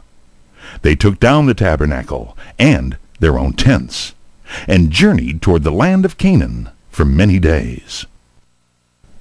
At last, They came to a place just on the border between the desert and Canaan, called Kadesh or Kadesh Barnea. Here they stopped to rest, for there were many springs of water and some grass for their cattle. While they were waiting at Kadesh Barnea, and were expecting soon to march into the land which was to be their home, God told Moses to send onward some men who should walk through the land and look at it, and then come back and tell what they had found, what kind of land it was, and what fruits grew in it, and what people were living in it. The Israelites could more easily win the land if these men, after walking through it, could act as their guides and point out the best places in it and the best plans of making war upon it. So Moses chose out some men of high rank among the people, one ruler from each tribe, 12 men in all. One of these was Joshua, who was the helper of Moses in caring for the people, and another was Caleb, who belonged to the tribe of Judah. These 12 men went out and walked over the mountains of Canaan, and looked at the cities and saw the fields. In one place, just before they came back to the camp, they cut down a cluster of ripe grapes, which was so large that 2 men carried it between them, hanging from a staff. They named the place where they found this bunch of grapes Eshkol, a word which means a cluster. These 12 men were called spies, because they went to spy out the land. And after 40 days, they came back to the camp. And this is what they said. We walked all over the land, and found it a rich land. There is grass for all our flocks, and fields where we could raise grain, and trees bearing fruits, and streams running down the sides of the hills. But we found that the people who live there are very strong, and are men of war. They have cities with walls that reach almost up to the sky, and some of the men are giants, so tall that we felt like we were grasshoppers beside them. One of the spies, who was Caleb, said, All that is true. Yet we need not be afraid to go up and take the land. It is a good land, well worth fighting for. God is on our side, and he will help us to overcome those people. But all the other spies, except Joshua, said, No, there is no use in trying to make war upon such strong people. We can never take those walled cities, and we dare not fight those tall giants. And the people who had journeyed all the way through the wilderness to find this very land were so frightened by the words of the 10 spies that now, on the very border of Canaan, they dared not enter it. They forgot that God had led them out of Egypt, that he had kept them in the dangers of the desert, that he had given them water out of the rock, and bread from the sky, and his law from the mountain. All that night, after the spies had brought back their report, the people were so frightened that they could not sleep. They cried out against Moses and blamed him for bringing them out of the land of Egypt. They forgot all their troubles in Egypt, their toil and their slavery, and resolved to go back to that land. They said, Let us choose a ruler in place of Moses, who has brought us into all these evils, and let us turn back to the land of Egypt. But Caleb and Joshua, 2 of the spies, said, Why should we fear? The land of Canaan is a good land. It is rich with milk and honey.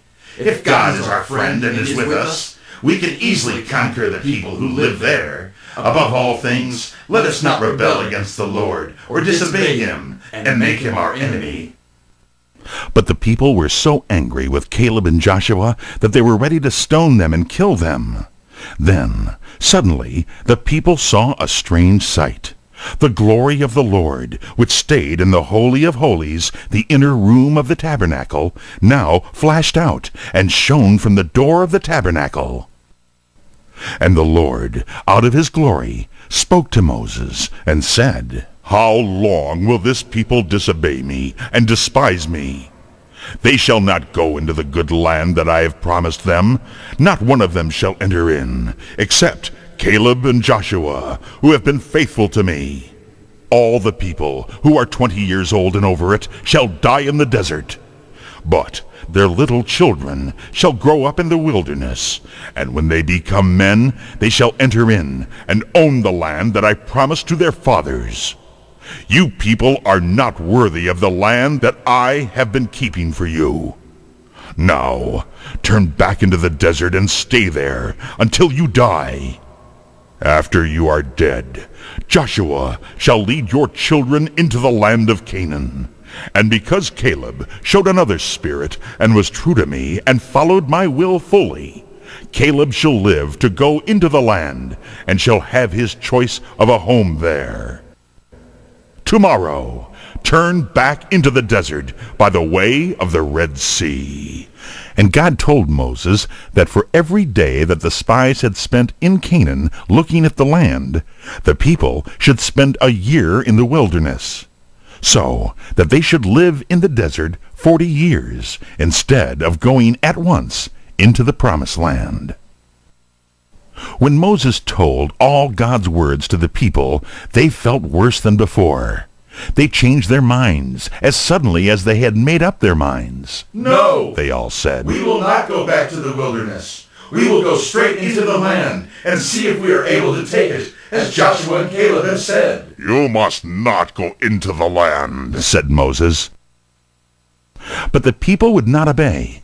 They marched up the mountain and tried to march at once into the land, but they were without leaders and without order, a mob of men, untrained and in confusion. And the people in that part of the land, the Canaanites and the Amorites, came down upon them and killed many of them and drove them away. Then, discouraged and beaten, they obeyed the Lord and Moses and went once more into the desert. And in the desert of Paran, on the south of the land of Canaan, the children of Israel stayed nearly 40 years, and all because they would not trust in the Lord. At last, the people of Israel came into the promised land, but they did evil in the sight of the Lord in worshipping Baal, and the Lord left them to suffer for their sins. Once, the Midianites, living near the desert on the east of Israel, came against the tribes. The two tribes that suffered the hardest fate were Ephraim and the part of Manasseh on the west of Jordan. For 7 years, the Midianites swept over their land every year, just at that time of harvest, and carried away all the crops of grain until the Israelites had no food for themselves, and none for their sheep and cattle. The Midianites brought also their own flocks and camels without number, which ate all the grass of the field. The people of Israel were driven away from their villages and their farms, and were compelled to hide in the caves of the mountains. And if any Israelite could raise any grain, he buried it in pits covered with earth, or in empty wine presses, where the Midianites could not find it. One day, a man named Gideon was threshing out wheat in a hidden place, when he saw an angel sitting under an oak tree. The angel said to him, "You are a brave man, Gideon, and the Lord is with you. Go out boldly and save your people from the power of the Midianites." Gideon answered the angel, O Lord, how can I save Israel? Mine is a poor family in Manasseh, and I am the least in my father's house. And the Lord said to him, "Surely I will be with you, and I will help you drive out the Midianites." Gideon felt it was the Lord who was talking with him in the form of an angel. He brought an offering and laid it on a rock before the angel. Then the angel touched the offering with his staff. At once a fire leaped up and burned the offering, and then the angel vanished from his sight. Gideon was afraid when he saw this. But the Lord said to him, "Peace be unto you, Gideon. Do not fear, for I am with you." On the spot where the Lord appeared to Gideon, under an oak tree near the village of Ophrah in the tribe land of Manasseh, Gideon built an altar and called it by a name which means, "The Lord is Peace." And this altar was standing long afterward in that place. Then the Lord told Gideon that before setting his people free from the Midianites, he must first set them free from the service of Baal and Asherah, the two idols most worshipped among them. Near the house of Gideon's own father stood an altar to Baal and the image of Asherah. On that night, Gideon went out with 10 men and threw down the image of Baal and cut in pieces the wooden image of Asherah and destroyed the altar before these gods. And in its place he built an altar to the God of Israel, and on it laid the broken pieces of the idols for wood, and with them offered a young ox as a burnt offering. On the next morning, when the people of the village went out to worship their idols, they found them cut in pieces, the altar taken away, in its place an altar of the Lord, and on it the pieces of Asherah were burning as wood under a sacrifice to the Lord. The people looked at the broken and burning idols, and they said, "Who has done this?" Someone said, "Gideon, the son of Joash, did this last night." Then they came to Joash, Gideon's father, and said, "We are going to kill your son because he has destroyed the image of Baal, who is our God." And Joash, Gideon's father, said, If Baal is a god, he can take care of himself and punish the man who has destroyed his image. Why should you help Baal? Let Baal help himself." And when they saw that Baal could not harm the man who had broken down his altar and his image, the people turned from Baal back to their own Lord God. Gideon sent messengers through all of Manasseh on the west of Jordan, and the tribes near on the north. And the men of the tribes gathered around him, with a few swords and spears, but very few, for the Israelites were not ready for war. They met beside a great spring on Mount Gilboa, called the Fountain of Herod. Mount Gilboa is one of the 3 mountains on the east of the plain of Esdraelon, or the plain of Jezreel, where once there had been a great battle. On the plain, stretching up the side of another of these mountains called the Hill of Moreh, was the camp of a vast Midianite army. For as soon as the Midianites heard that Gideon had undertaken to set his people free, they came against him with a mighty host. Gideon was a man of faith. He wished to be sure that God was leading him, and he prayed to God and said, O Lord God, give me some sign that thou wilt save Israel through me. Here is a fleece of wool on this threshing floor. If tomorrow morning the fleece is wet with dew while the grass around it is dry, then I shall know that thou art with me, and that thou wilt give me victory over the Midianites. Very early the next morning, Gideon came to look at the fleece. He found it wringing wet with dew, while all around the grass was dry. But Gideon was not yet satisfied. He said to the Lord, O Lord, be not angry with me, but give me just one more sign. Tomorrow morning let the fleece be dry, and let all the dew fall around it, and then I will doubt no more. The next morning Gideon found the grass and the bushes wet with dew, while the fleece of wool was dry. And Gideon was now sure that God had called him, and that God would give him victory over the enemies of Israel. The Lord said to Gideon, Your army is too large. If Israel should win the victory, they would say, We won it by our own might. Send home all those who are afraid to fight. For many of the people were frightened as they looked at the host of their enemies, and the Lord knew that these men would only hinder the rest in the battle. So Gideon sent word through the camp, Whoever is afraid of the enemy may go home. And 22,000 people went away, leaving only 10,000 in Gideon's army. But the army was stronger, though it was smaller. For the cowards had gone, and only the brave men were left. But the Lord said to Gideon, The people are yet too many. You need only a few of the bravest and best men to fight in this battle. Bring the men down the mountain, past the water, and I will show you there how to find the men whom you need. In the morning, Gideon, by God's command, called his 10,000 men out and made them march down the hill, just as though they were going to attack the enemy. And as they were beside the water, he noticed how they drank, and set them apart in 2 companies, according to their way of drinking. When they came to the water, most of the men threw aside their shields and spears, and knelt down and scooped up a draught of the water with both hands together like a cup. These men Gideon commanded to stand in one company. There were a few men who did not stop to take a large draught of water. Holding spear and shield in the right hand to be ready for the enemy if one should suddenly appear, they merely caught up a handful of the water in passing and marched on, lapping up the water from one hand. God said to Gideon, "Set by themselves these men who lapped up each a handful of water. These are the men whom I have chosen to set Israel free." Gideon counted these men, and found that there were only 300 of them, while all the rest bowed down on their faces to drink.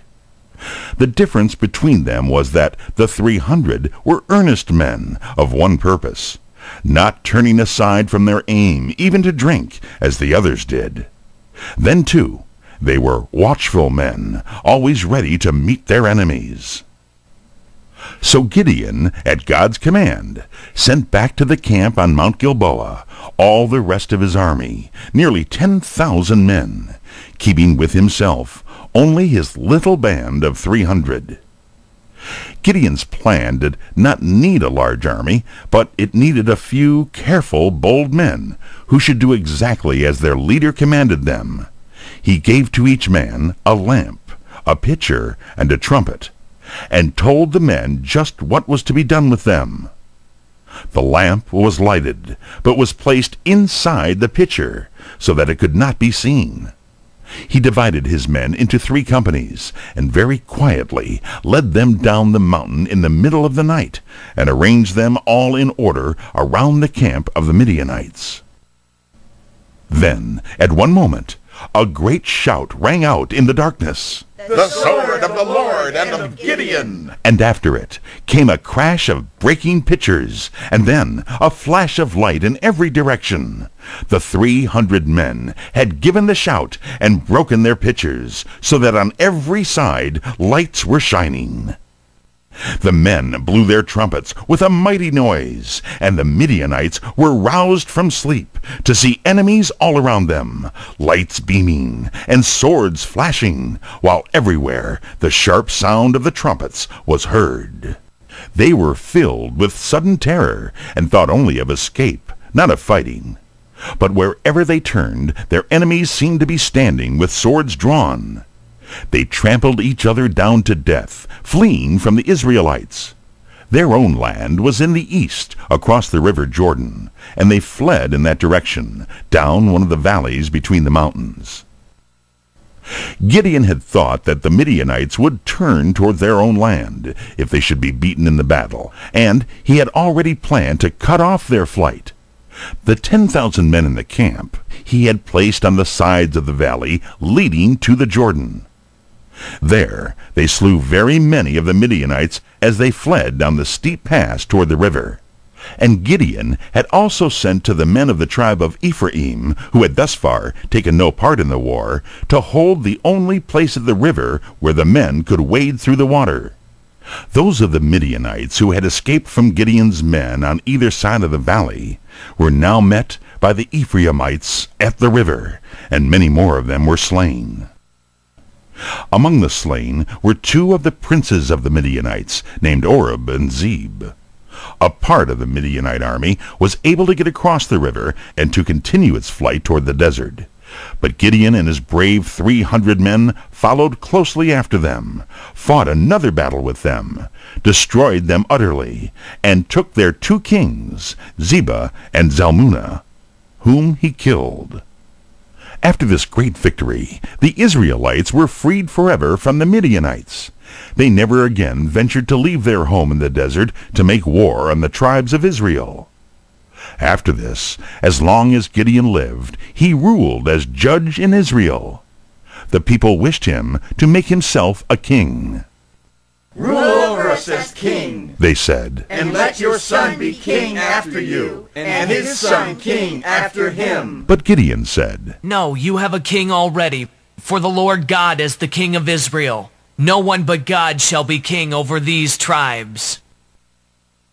Of all of the 15 men who ruled as judges of Israel, Gideon, the 5th judge, was the greatest in courage, in wisdom, and in faith in God. Now, we are to learn of 3 judges who ruled Israel in turn. Their names were Ibzan, Elon, and Abdon. None of these were men of war. And in their days the land was quiet. But the people of Israel again began to worship idols, and as a punishment God allowed them once more to pass under the power of their enemies. The 7th oppression which now fell upon Israel was by far the hardest, the longest, and the most widely spread of any, for it was over all the tribes. It came from the Philistines, a strong and warlike people who lived on the west of Israel, upon the plain beside the Great Sea. They worshipped an idol called Dagon, which was made in the form of a fish's head on a man's body. These people, the Philistines, sent their armies up from the plain beside the sea to the mountains of Israel and overran all the land. They took away from the Israelites all their swords and spears, so they could not fight. And they robbed their land of all the crops, so that the people suffered for want of food. And as before, the Israelites in their trouble cried out to the Lord, and the Lord heard their prayer. In the tribe land of Dan, which was next to the country of the Philistines, there was a living man named Manoah. One day an angel came to his wife and said, "You shall have a son, and when he grows up, he will begin to save Israel from the hand of the Philistines. But your son must never drink any wine or strong drink as long as he lives. And his hair must be allowed to grow long, and must never be cut. For he shall be a Nazirite, under a vow to the Lord." When a child was given, especially to God, or when a man gave himself to some work for God, he was forbidden to drink wine. And as a sign, his hair was left to grow long while the vow or promise to God was upon him. Such a person as this was called a Nazirite, a word which means one who has a vow. And Manoah's child was to be a Nazirite, and under a vow as long as he lived. The child was born and was named Samson. He grew up to become the strongest man of whom the Bible tells. Samson was no general like Gideon or Jephthah to call out his people and lead them in war. He did much to set his people free, but all that he did was by his own strength. When Samson became a young man, he went down to Timnath in the land of the Philistines, where he saw a young Philistine woman whom he loved and wished to have as his wife. His father and mother were not pleased that he should marry among the enemies of his own people. They did not know that God would make this marriage the means of bringing harm upon the Philistines and of helping the Israelites. As Samson was going down to Timnath to see this young woman, a hungry lion came out of the mountain, roaring against him. Samson seized the lion and tore him in pieces as easily as another man would have killed a little kid of the goats, and then went on his way. He made his visit and came home, but said nothing to anyone about the lion. After a time, Samson went again to Timnath for his marriage with the Philistine woman. On his way, he stopped to look at the dead lion, and in its body he found a swarm of bees and the honey which they had made. He took some of the honey and ate it as he walked, but told no one of it. At the wedding feast, which lasted a whole week, there were many Philistine young men, and they amused each other with questions and riddles. "I will give you a riddle," said Samson. "If you answer it during the feast, I will give you 30 suits of clothing. And if you cannot answer it, then you must give me 30 suits of clothing." "Let us hear your riddle," they said. And this was Samson's riddle. "Out of the eater came forth meat, and out of the strong came forth sweetness. They could not find the answer, though they tried to find it all that day and the 2 days that followed. And at last they came to Samson's wife, and said to her, Coax your husband to tell you the answer. If you do not find it out, we will set your house on fire and burn you and all your people. And Samson's wife urged him to tell her the answer. She cried and pleaded with him and said, If you really loved me, you would not keep this a secret from me. At last Samson yielded, and told his wife how he had killed the lion and afterward found the honey in its body. She told her people, and just before the end of the feast they came to Samson with the answer. They said, What is sweeter than honey, and what is stronger than a lion? And Samson said to them, If you had not plowed with my heifer, you had not found out my riddle. By his heifer, which is a young cow, of course Samson meant his wife. Then Samson was required to give them 30 suits of clothing. He went out among the Philistines, killed the first 30 men whom he found, took off their clothes, and gave them to the guests at the feast. But all this made Samson very angry. He left his wife and went home to his father's house. Then the parents of his wife gave her to another man. But after a time Samson's anger passed away, and he went again to Timnath to see his wife. But her father said to him, Oh, you went away angry, and I supposed you cared nothing for her.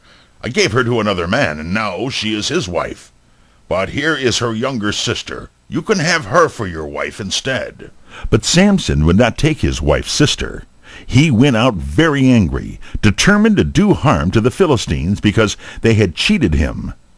He caught all the wild foxes that he could find until he had 300 of them. Then he tied them together in pairs by their tails, and between each pair of foxes he tied to their tails a piece of dry wood, which he then set on fire. These foxes, with firebrands on their tails, he turned loose among the fields of the Philistines when the grain was ripe. They ran wildly over the fields, set the grain on fire, and burned it, and with the grain the olive trees in the fields. When the Philistines saw their harvest destroyed, they said, Who has done this? And the people said, Samson did this, because his wife was given by her father to another man. The Philistines looked on Samson's father-in-law as the cause of their loss, and they came and set his home on fire, and burned the man and his daughter whom Samson had married.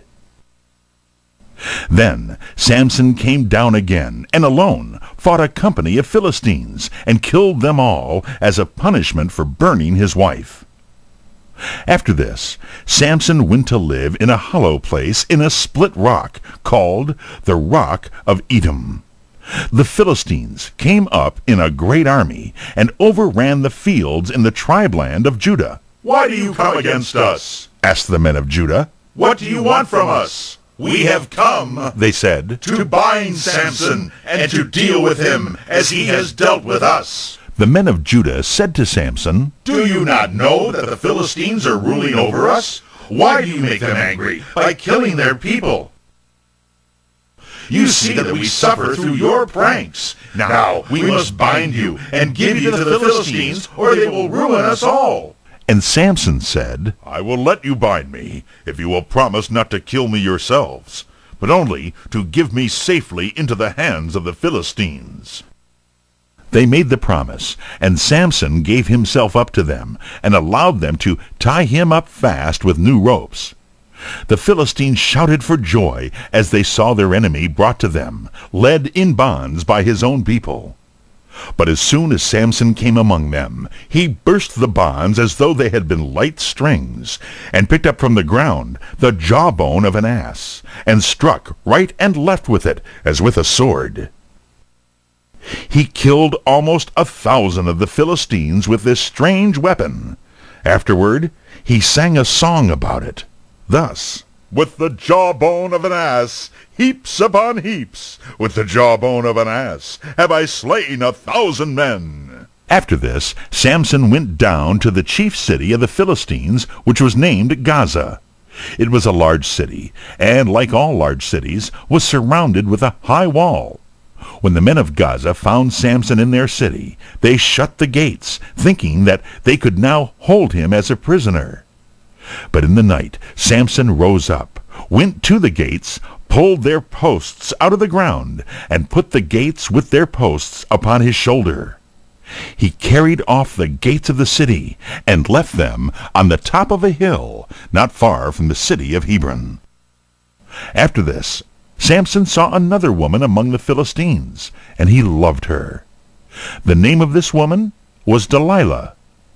The rulers of the Philistines came to Delilah and said to her, "Find out if you can what it is that makes Samson so strong, and tell us. If you help us get control of him so that we may have him in our power, we will give you a great sum of money." And Delilah coaxed and pleaded with Samson to tell her what it was that made him so strong. Samson said to her, "If they will tie me with 7 green twigs from a tree, then I shall not be strong any more." They brought her 7 green twigs like those of a willow tree, and she bound Samson with them while he was asleep. Then she called out to him, "Wake up, Samson! The Philistines are coming against you!" And Samson rose up and broke the twigs as easily as if they had been charred in the fire, and went away with ease.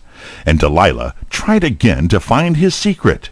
She said, "You are only making fun of me. Now tell me truly how you can be bound." And Samson said, "Let them bind me with new ropes that have never been used before, and then I cannot get away." While Samson was asleep again, Delilah bound him with new ropes. Then she called out as before, "Get up, Samson, for the Philistines are coming!" And when Samson rose up, the ropes broke as if they were thread. And Delilah again urged him to tell her. And he said, "You notice that my long hair is in 7 locks. Weave it together in the loom, just as if it were the threads in a piece of cloth." Then, while he was asleep, she wove his hair in the loom, and fastened it with a large pin to the weaving frame. But when he awoke, he rose up, and carried away the pin and the beam of the weaving frame, for he was as strong as before. And Delilah, who was anxious to serve her people, said, "Why do you tell me that you love me, as long as you deceive me and keep me from your secret?" And she pleaded with him day after day, until at last he yielded to her, and told her the real secret of his strength. He said, "I am a Nazirite, under a vow to the Lord, not to drink wine, and not to allow my hair to be cut.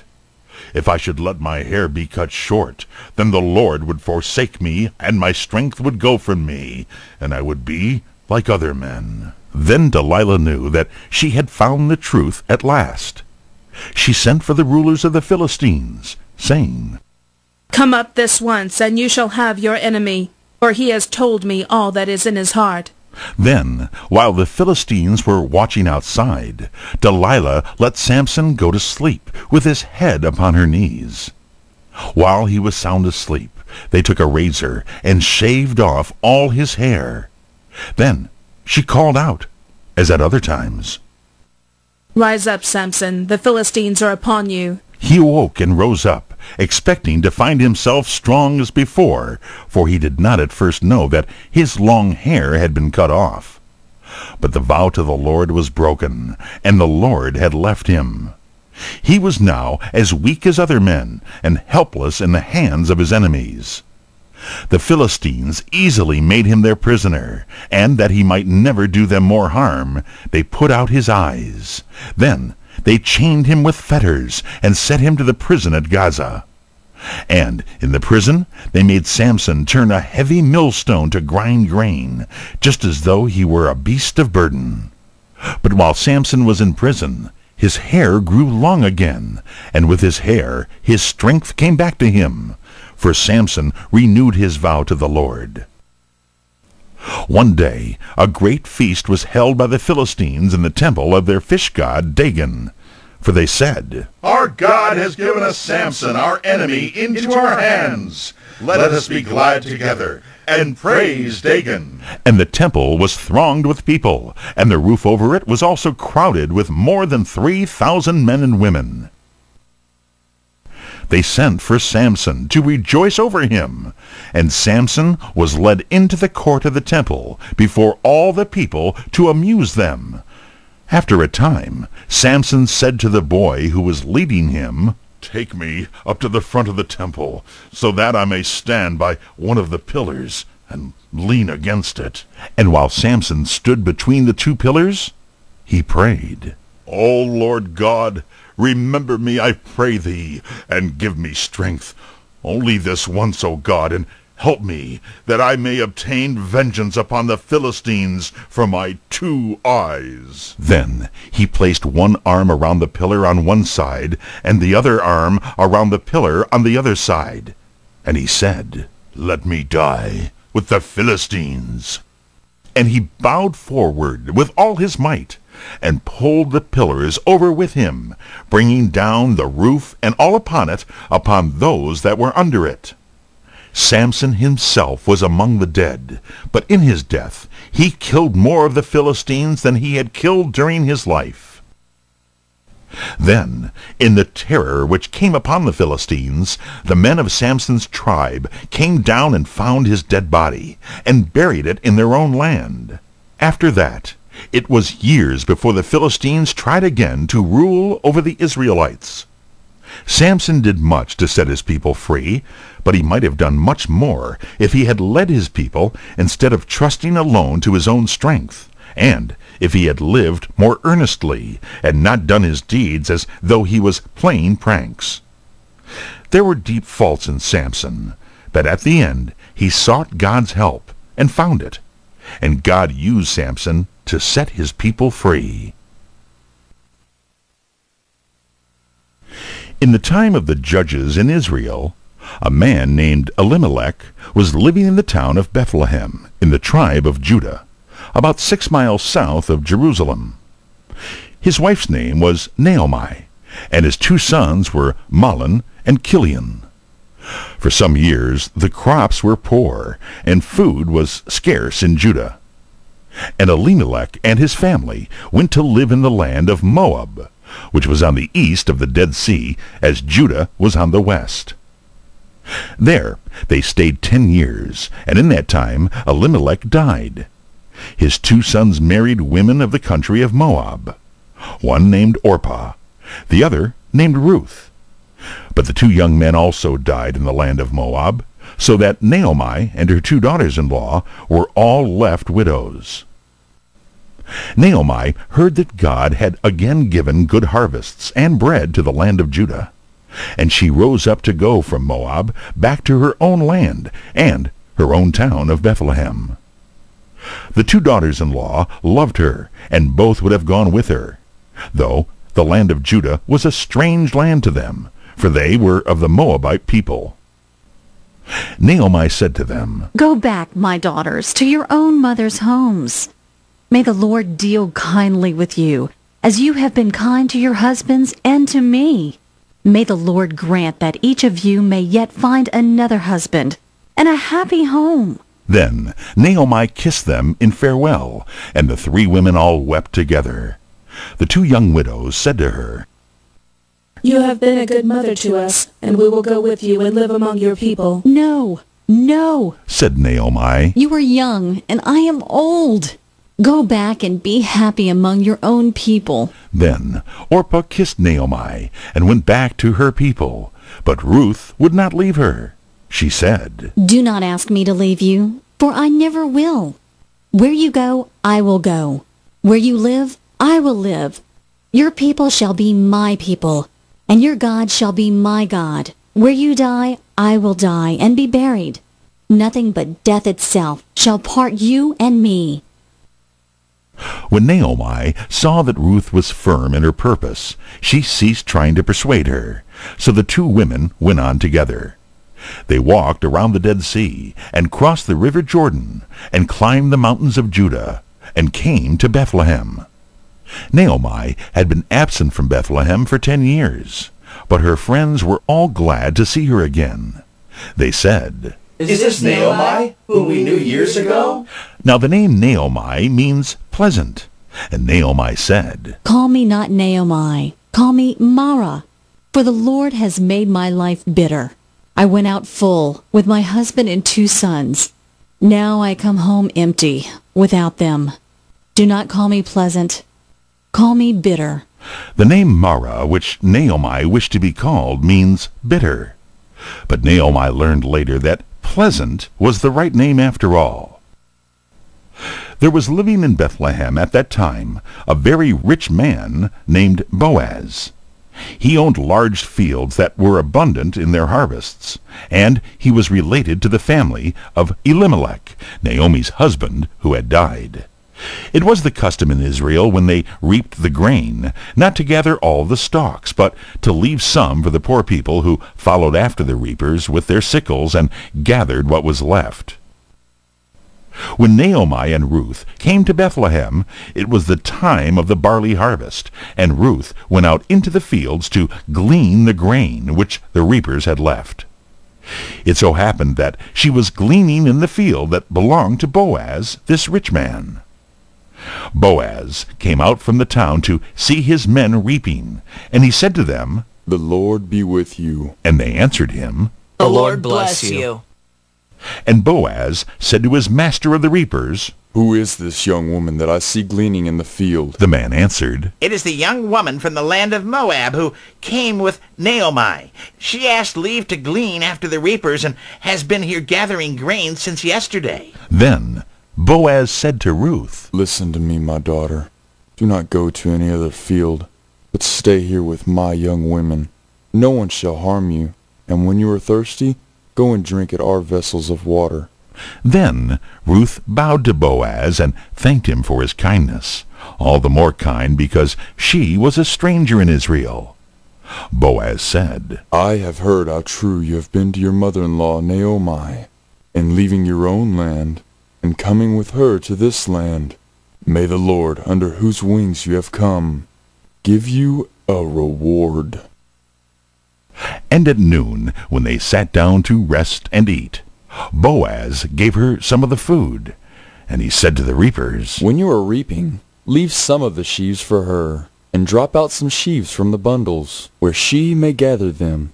That evening Ruth showed Naomi how much she gleaned, and told of the rich man Boaz who had been so kind to her. And Naomi said, This man is a near relation of ours. Stay in his fields as long as the harvest lasts. And so Ruth gleaned in the fields of Boaz until the harvest had been gathered. At the end of the harvest, Boaz held a feast on the threshing floor. And after the feast, by the advice of Naomi, Ruth went to him and said to him, You are a near relation of my husband, and of his father, Elimelech. Now will you not do good to us for his sake? And when Boaz saw Ruth, he loved her, and soon after this he took her as his wife. And Naomi and Ruth went to live in his home, so that Naomi's life was no more bitter, but pleasant. And Boaz and Ruth had a son, whom they named Obed. And later Obed had a son named Jesse. And Jesse was the father of David, the shepherd boy who became king. So Ruth, the young woman of Moab, who chose the people and the God of Israel, became the mother of kings.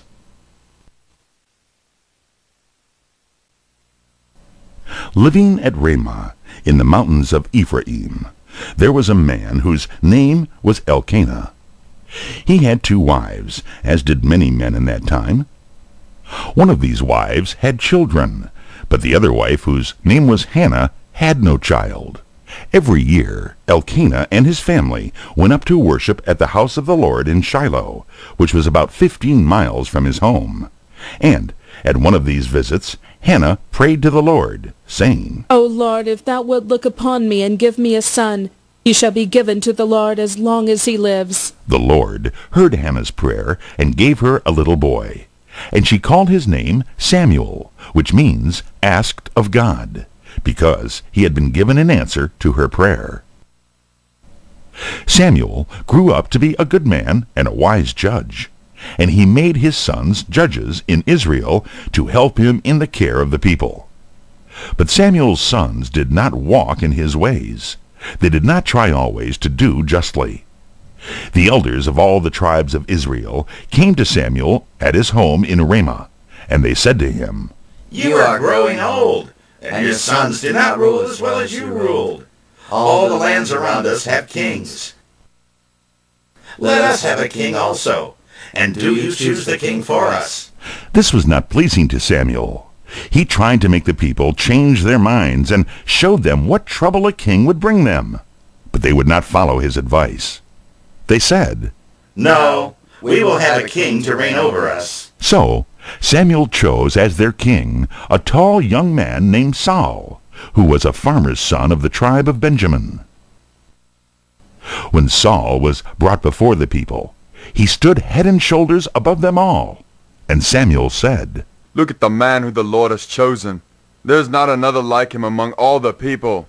And all the people shouted, God save the king! Long live the king! Then Samuel told the people what should be the laws for the king and for the people to obey. He wrote them down in a book, and placed the book before the Lord. Then Samuel sent the people home, and Saul went back to his own house at a place called Gibeah. And with Saul went a company of men to whose hearts God had given a love for the king. So, after 300 years under the 15 judges, Israel now had a king. But among the people there were some who were not pleased with the new king because he was an unknown man from the farm. They said, Can such a man as this save us? They showed no respect to the king, and in their hearts looked down upon him. But Saul said nothing, and showed his wisdom by appearing not to notice them.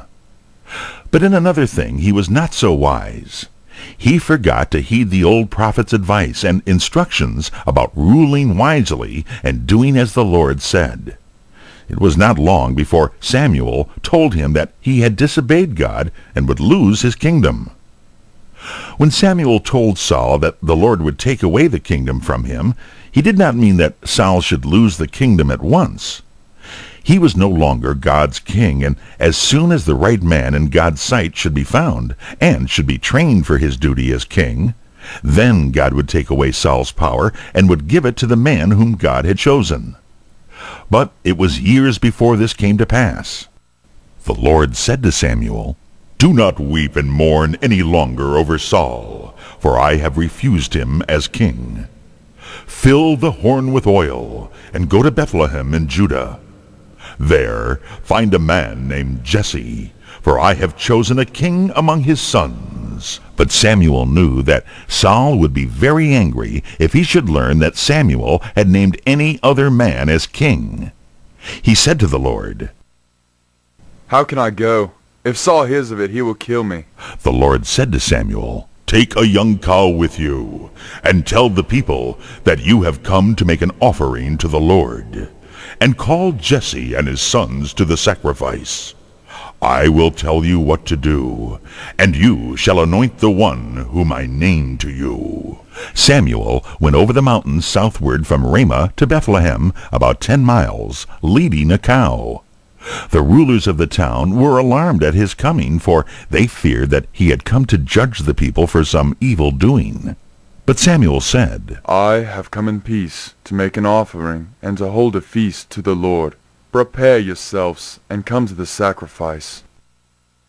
And he invited Jesse and his sons to the service. When they came, he looked at the sons of Jesse very closely. The oldest was named Eliab, and he was so tall and noble-looking that Samuel thought, Surely this young man must be the one whom God has chosen. But the Lord said to Samuel, Do not look on his face, nor on the height of his body, for I have not chosen him. Man judges by the outward looks, but God looks at the heart. Then Jesse's second son, named Abinadab, passed by, and the Lord said, I have not chosen this one. 7 young men came, and Samuel said, None of these is the man whom God has chosen. Are these all your children? There is one more, said Jesse. The youngest of all. He is a boy in the field. caring for the sheep. And Samuel said, Send for him, for we will not sit down until he comes. So after a time, the youngest son was brought in. His name was David, a word that means darling, and he was a beautiful boy, perhaps 15 years old, with fresh cheeks and bright eyes. As soon as the young David came, the Lord said to Samuel, Arise, anoint him, for this is the one whom I have chosen. Then Samuel poured oil on David's head in the presence of all his brothers. But no one knew at that time the anointing to mean that David was to be king. Perhaps they thought that David was chosen to be a prophet like Samuel. From that time, the Spirit of God came upon David, and he began to show signs of coming greatness. He went back to his sheep on the hillsides around Bethlehem, but God was with him. David grew up strong and brave, not afraid of the wild beasts which prowled around and tried to carry away his sheep. More than once he fought with lions and bears and killed them when they seized the lambs of his flock. And David, alone all day, practiced throwing stones in a sling until he could strike exactly the place for which he aimed. When he swung his sling, he knew that the stone would go to the very spot at which he was throwing it. And young as he was, David thought of God and talked with God, and God talked with David, and showed to David his will. After Saul had disobeyed the voice of the Lord, the Spirit of the Lord left Saul, and no longer spoke to him. And Saul became very sad of heart. At times a madness would come upon him, and at all times he was very unhappy. The servants of Saul noticed that when someone played on the harp and sang, Saul's spirit was made more cheerful, and the sadness of soul left him. At one time, Saul said, Find someone who can play well and bring him to me. Let me listen to music, for it drives away my sadness. One of the young men said, I have seen a young man, a son of Jesse in Bethlehem, who can play well. He is handsome in his looks and agreeable in talking. I have also heard that he is a brave young man, who can fight as well as he can play, and the Lord is with him. Then Saul sent a message to Jesse, David's father. He said, Send me your son David, who is with the sheep. Let him come and play before me. Then David came to Saul, bringing with him a present for the king from Jesse. When Saul saw him, he loved him, as did everybody who saw the young David. And David played on the harp and sang before Saul. And David's music cheered Saul's heart and drove away his sad feelings. Saul liked David so well that he made him his armor-bearer, and David carried the shield and spear and sword for Saul when the king was before his army. But Saul did not know that David had been anointed by Samuel. After a time, Saul seemed well, and David returned to Bethlehem and was once more among his sheep in the field. Perhaps it was at this time that David sang his shepherd's song, or it may have been long afterward when David looked back in thought to those days when he was leading his sheep. This is the song which you have heard often. The Lord is my shepherd, I shall not want. He maketh me to lie down in green pastures. He leadeth me beside the still waters. He restoreth my soul. He leadeth me in the paths of righteousness, for his name's sake. Yea, though I walk through the valley of the shadow of death, I will fear no evil, for thou art with me. Thy rod and thy staff, they comfort me. Thou preparest a table before me in the presence of mine enemies. Thou anointest my head with oil. My cup runneth over. Surely goodness and mercy shall follow me all the days of my life, and I will dwell in the house of the Lord forever.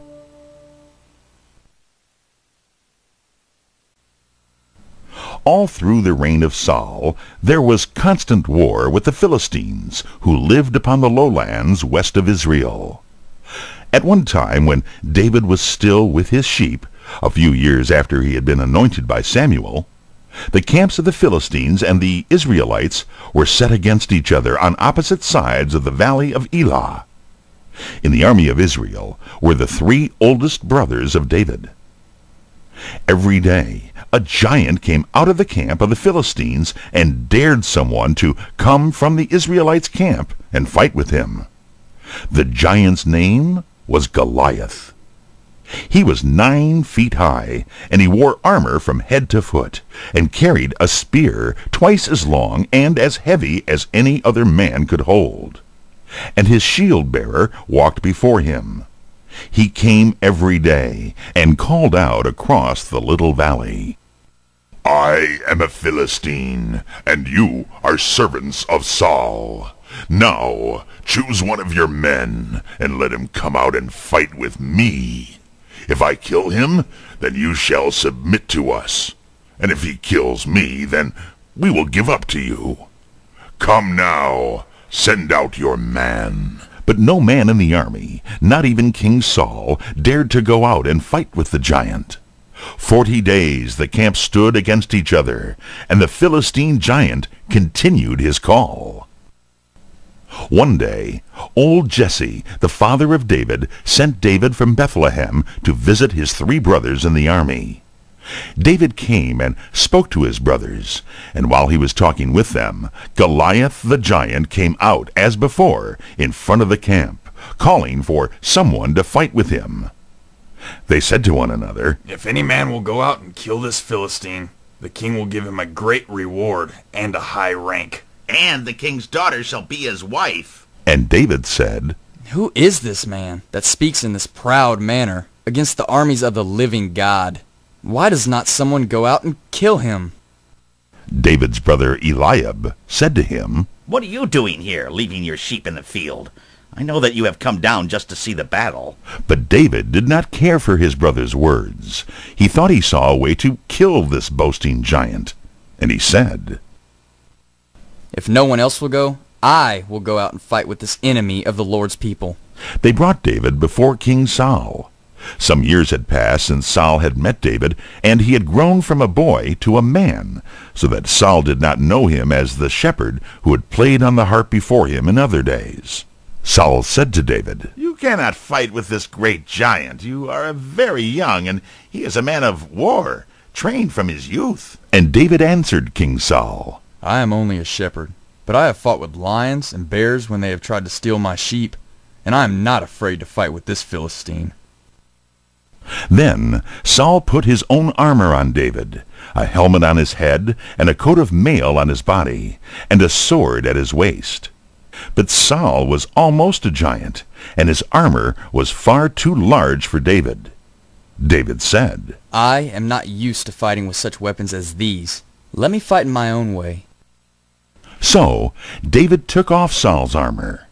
While everybody in the army had been looking on the giant with fear, David had been thinking out the best way for fighting him, and God had given to David a plan. It was to throw the giant off his guard by appearing weak and helpless, and while so far away that the giant could not reach him with sword or spear, to strike him down with a weapon which the giant would not expect and would not be prepared for. David took his shepherd's staff in his hand as though that were to be his weapon. But out of sight, in a bag under his mantle, he had 5 smooth stones, carefully chosen, and a sling, the weapon that he knew how to use. Then he came out to meet the Philistine. The giant looked down on the youth, and despised him, and laughed. Am I a dog, he said, that this boy comes to me with a staff? I will give his body to the birds of the air and the beasts of the field. And the Philistine cursed David by the gods of his people. And David answered him, You come against me with a sword and a spear and a dart, but I come to you in the name of the Lord of hosts, the God of the armies of Israel. This day will the Lord give you into my hand. I will strike you down, and take off your head. And the host of the Philistines shall be dead bodies, to be eaten by the birds and the beasts, so that all may know that there is a God in Israel, and that he can save in other ways besides with sword and spear. And David ran toward the Philistine, as if to fight him with his shepherd's staff. But when he's just near enough for a good aim, he took out his sling and hurled a stone aimed at the giant's forehead. David's aim was good. The stone struck the Philistine in the forehead. It stunned him, and he fell to the ground. While the two armies stood, wondering and scarcely knowing what had caused the giant to fall so suddenly, David ran forward, drew out the giant's own sword, and cut off his head. Then the Philistines knew that their great warrior, in whom they had trusted, was dead. They turned to flee their own land, and the Israelites followed after them, and killed them by the hundred and thousands, even to the gates of their own city of Gath. So, in that day, David won a great victory, and stood before all the land as the one who had saved his people from their enemies.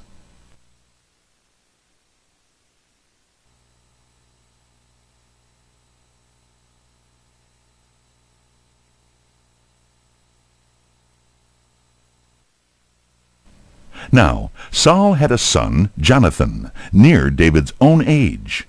He and David became fast friends and loved one another as brothers. Saul the king became very jealous of David because the people praised him after his fight with Goliath. He even threatened to take David's life. He tried to catch him in his own house, but David's wife let him down from a window by a rope, and he escaped. He met his friend Jonathan, who told him that he should flee.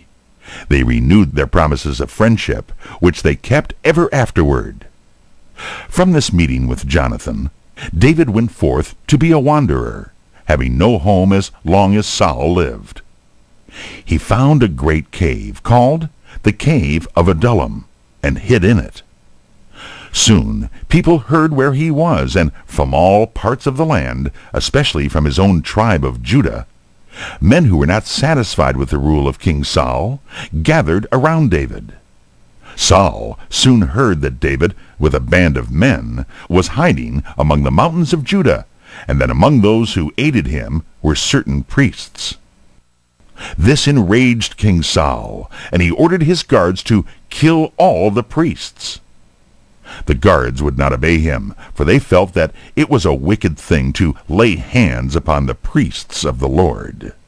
But he found one man, whose name was Doeg, an Edomite, who was willing to obey the king. And Doeg, the Edomite, killed 85 men who wore the priestly garments. All through the land went the news of Saul's dreadful deed, and everywhere the people began to turn from Saul, and to look toward David as the only hope of the nation. When Saul died, he was followed by David, the shepherd boy, now grown to manhood and greatly loved by the people. He had many battles to fight with the Philistines, and was nearly always victorious. He was a warrior king, but he was more than a warrior. He played on his harp and composed many beautiful hymns and songs, which are collected in the book of Psalms. He was a good king, and tried to obey God's command. He had a long reign, and his people were happy and prosperous. He had many sons and daughters, and beautiful palaces for them to live in. During the latter years of David's reign, he laid up great treasure of gold and silver and brass and iron for the building of a house to the Lord on Mount Moriah. This house was to be called the Temple, and it was to be made very beautiful, the most beautiful building and the richest in all the land. David had greatly desired to build this house while he was king of Israel. But God said to him, "You have been a man of war, and have fought many battles, and shed much blood. My house shall be built by a man of peace. When you die, your son Solomon shall reign, and he shall have peace, and shall build my house. So David made ready great store of precious things for the temple, also stone and cedar to be used in the building. And David said to Solomon his son, God has promised that there shall be rest and peace to the land while you are king, and the Lord will be with you, and you shall build a house where God shall live among his people. But David had other sons who were older than Solomon, and one of these sons, whose name was Adonijah, formed a plan to make himself king. David was now very old, and he was no longer able to go out of his palace and to be seen among the people. Adonijah gathered his friends, and among them were Joab, the general of the army, and Abiathar, one of the 2 high priests. They met at a place outside the wall, and had a great feast, and were about to crown Adonijah as king, when word came to David in the palace. David, though old and feeble, was still wise. He said, Let us make Solomon king at once, and thus put an end to the plans of these men. So, at David's command, they brought out the mule on which no one but the king was allowed to ride, and they placed Solomon upon it. And, with the king's guards and the nobles and the great men, they brought the young Solomon down to the valley of Gihon, south of the city. And Zadok the priest took from the tabernacle the horn filled with holy oil that was used for anointing or pouring oil on the head of the priests when they were set apart for their work. He poured oil from this horn on the head of Solomon, and then the priests blew the trumpets, and all the people cried aloud, God save King Solomon! All this time Adonijah and Joab and their friends were not far away, almost in the same valley, feasting and making merry, intending to make Adonijah king. They heard the sound of the trumpets and the shouting of the people. Joab said, What is the cause of all this noise and uproar? A moment later, Jonathan, the son of Abiathar, came running in. Jonathan said to the men who were feasting, Our lord King David has made Solomon king, and he has just been anointed in Gihon, and all the princes and the heads of the army are with him. And the people are shouting, God save King Solomon. And David has sent from his bed a message to Solomon, saying, May the Lord make your name greater than mine has been. Blessed be the Lord, who has given me a son to sit this day on my throne. When Adonijah and his friends heard this, they were filled with fear.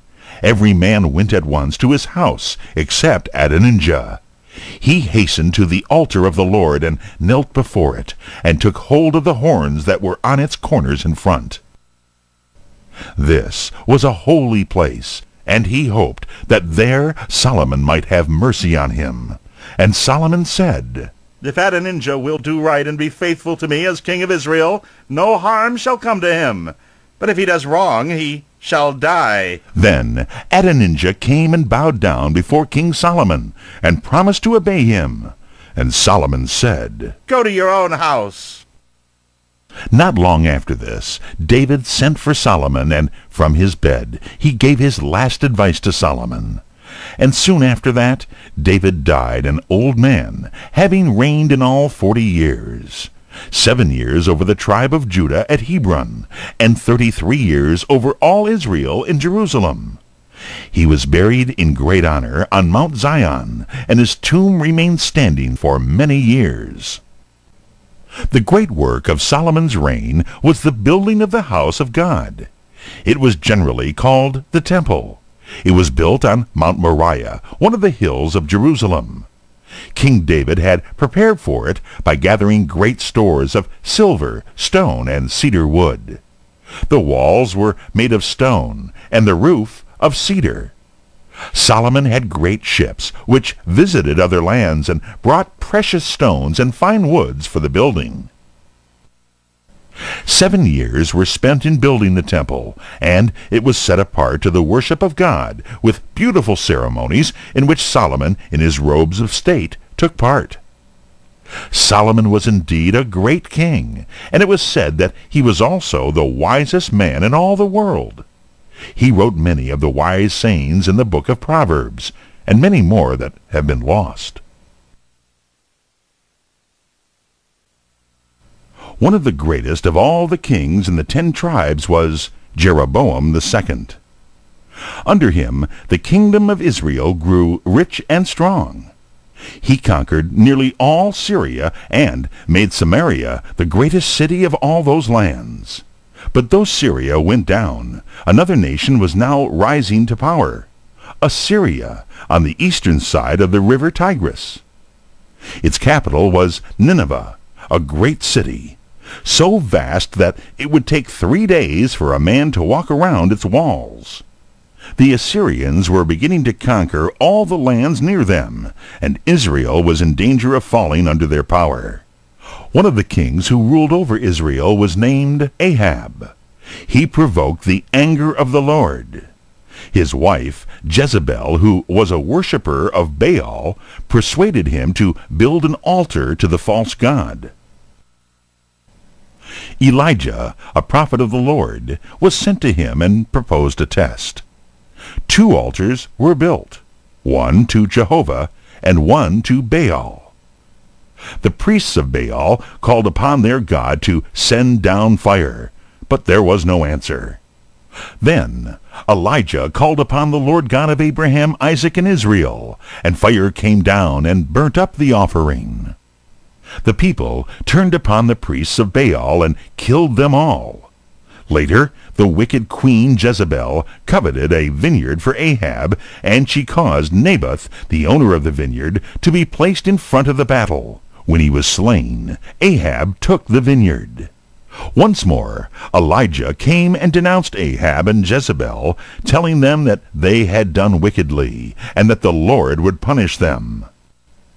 In a little while, the prophet's words came true, for Ahab was slain in battle, and Jezebel was put to death by order of King Jehu. Elijah was taken up to heaven in a chariot of fire.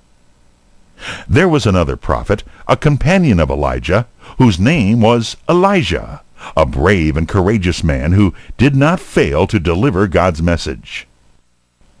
It happened that when Elijah was an old man, there came to him King Joash, who had been made king when he was only 7 years old. Joash was now a young man and was trying to do right in the sight of the Lord, but he felt the need of the prophet's aid, and he came to Elisha and said, my father, you are more to Israel than its chariots and horsemen." Elijah, though weak in body, was yet strong in soul. He told Joash to bring him a bow and arrows, and to open the window to the east, looking toward the land of Syria. Then Elijah caused the king to draw the bow, and he placed his hands on the king's hands.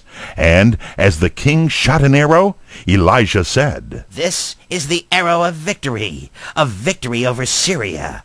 For you shall smite the Syrians in Aphek, and shall destroy them." It happened as Elijah had foretold, and the Syrians were defeated and their cities taken.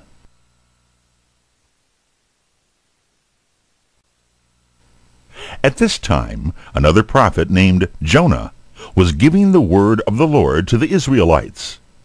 To Jonah the Lord spoke, saying, "Go to Nineveh, that great city, and preach to it, for its wickedness rises up before me." But Jonah did not wish to preach to the people of Nineveh, for they were the enemies of his land, the land of Israel. He wished Nineveh to die in its sins, and not to turn to God and live. So Jonah tried to go away from the city where God had sent him.